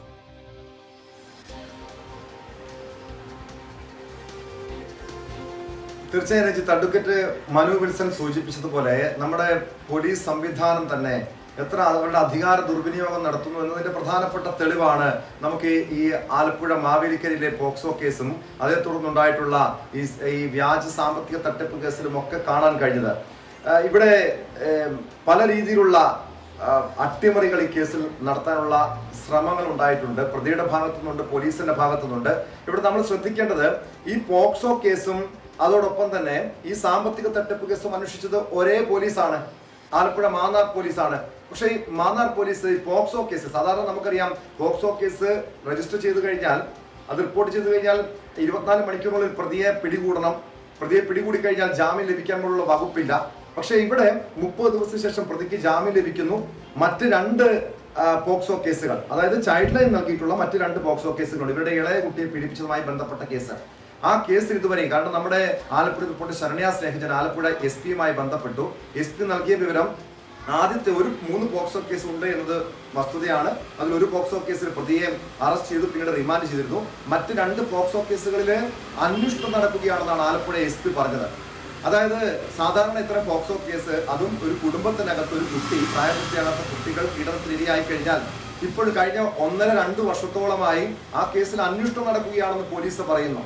എത്ര നിരുത്തരവാദിത്വപരമായാണ് അവർ സംസാരിക്കുന്നത്. നമ്മൾ ഈ കേസിൽ ഈ കുട്ടികൾക്ക് നീതി ഉറപ്പാക്കേണ്ടത് പോലീസാണ്, പ്രത്യേകിച്ച് ആലപ്പുഴ ജില്ലാ പോലീസ് മേധാവിയാണ്. അവർക്ക് അതിന് ഉത്തരവാദിത്തമുണ്ട്. പക്ഷെ ഇങ്ങനെ ഉത്തരവാദിത്തത്തിൽ നിന്നും കൈ ഒഴിഞ്ഞുകൊണ്ട് ആ കേസിൽ അന്വേഷണം നടക്കുന്നു എന്ന് പറയുന്നു. അതേസമയം തന്നെ ഒരു സാമ്പത്തിക തട്ടിപ്പ് കേസിൽ നോട്ടീസ് പോലും അയക്കാതെ ഒരു നോട്ടീസ് നൽകുകയോ അതല്ലെങ്കിൽ ഇവരെ അറിയിപ്പ് നൽകുകയോ ചെയ്താൽ ഇവർ സ്റ്റേഷനിലെത്തി ഹാജരാകും. ആ കേസിൽ പക്ഷെ നടന്നെന്താണ്? അതിവേഗത്തിലുള്ള നീക്കങ്ങൾ, ഈ പ്രതിയെ അറസ്റ്റ് ചെയ്യാൻ വേണ്ടി, പ്രതി എന്ന് പറയുന്നു, അതായത് ഈ കുട്ടികളുടെ മാതാപിതാക്കളെ അറസ്റ്റ് ചെയ്യാൻ വേണ്ടി വീട്ടിലെത്തുന്നു. ഒരു രാത്രി മുഴുവൻ ഒരു തീവ്രവാദിയെ കൊണ്ടുപോകുന്നത് പോലെ അവിടെ തമ്പടിക്കുന്നു. പിറ്റേ ദിവസം ഇവരെ അറസ്റ്റ് ചെയ്തുകൊണ്ട് പോകുന്നു, ഒരു അമ്മയെ അറസ്റ്റ് ചെയ്തുകൊണ്ട് പോകുന്നു. അവിടെയും ശ്രദ്ധിക്കണം, ഈ കുട്ടികളുടെ അമ്മ പറഞ്ഞത്, ഇന്നലെ നമ്മളോട് സംസാരിച്ചത്, ഇവര് പോലീസ് ജീപ്പിലല്ല, ഔദ്യോഗിക വാഹനത്തിലല്ല, ഒരു സ്വകാര്യ വാഹനത്തിലാണ് ഇവരെ കൊണ്ടുപോയതെന്നാണ്. അവിടെ ചെന്നപ്പോൾ, ആ സ്റ്റേഷനിൽ, മാന്നാർ പോലീസ് സ്റ്റേഷനിൽ ചെന്നപ്പോൾ അവിടെ ഫെനി ബാലകൃഷ്ണൻ, അഡ്വക്കേറ്റ് ഫെനി ബാലകൃഷ്ണൻ, പോക്സോ കേസിലെ പ്രതിയുടെ അഭിഭാഷകൻ ആ സ്റ്റേഷനിലുണ്ട്. അവിടെ ഒരു വ്യാജ പരാതിക്കാരിയുണ്ട്. ഈ പരാതിക്കാരിക്ക് ഈ കുട്ടികളുടെ അമ്മയെ അറിയില്ല. എല്ലാ രീതിയിൽ നോക്കിയാലും ഒരു കെട്ടിച്ചമച്ച കേസാണെന്ന് വളരെ വ്യക്തമാണ്. പക്ഷെ അതിന് ആരൊക്കെയാണ് കൂട്ടുനിന്നത്? ആരൊക്കെയാണ് ഈ കെട്ടിച്ചമച്ച കേസിൽ, ഈ കള്ളക്കേസില് കൂട്ടുനിന്നത്? കെട്ടിച്ചമച്ച കേസ് ആരൊക്കെ ചേർന്നാണ് ഉണ്ടാക്കിയത്? അഡ്വക്കേറ്റ് ഫെനി ബാലകൃഷ്ണനാണോ, അതല്ലെങ്കിൽ മറ്റാർക്കെങ്കിലും പങ്കുണ്ടോ, പോലീസുകാർക്ക് പങ്കുണ്ടോ തുടങ്ങിയ കാര്യങ്ങളൊക്കെ അന്വേഷിക്കേണ്ടതാണ്. കാരണം ആലപ്പുഴ പോലീസിന്റെ ഭാഗത്ത് ഇത്തരം ഒരു വീഴ്ച ഉണ്ടായിട്ടുണ്ടെങ്കിൽ അത് കണ്ടെത്തേണ്ടത്, തിരിച്ചറിയേണ്ടത്, അതിന്റെ ഉത്തരവാദിത്തം ആലപ്പുഴ ജില്ലാ പോലീസ് മേധാവിക്ക് തന്നെയാണ്. ശരി, തിരിച്ചു വരാം ടോം. ഈ വാർത്തയിൽ തന്നെ നമുക്ക് നിൽക്കേണ്ടതുണ്ട് വളരെ പെട്ടെന്ന്, ഒരു ഇടവേളയ്ക്ക് ശേഷം.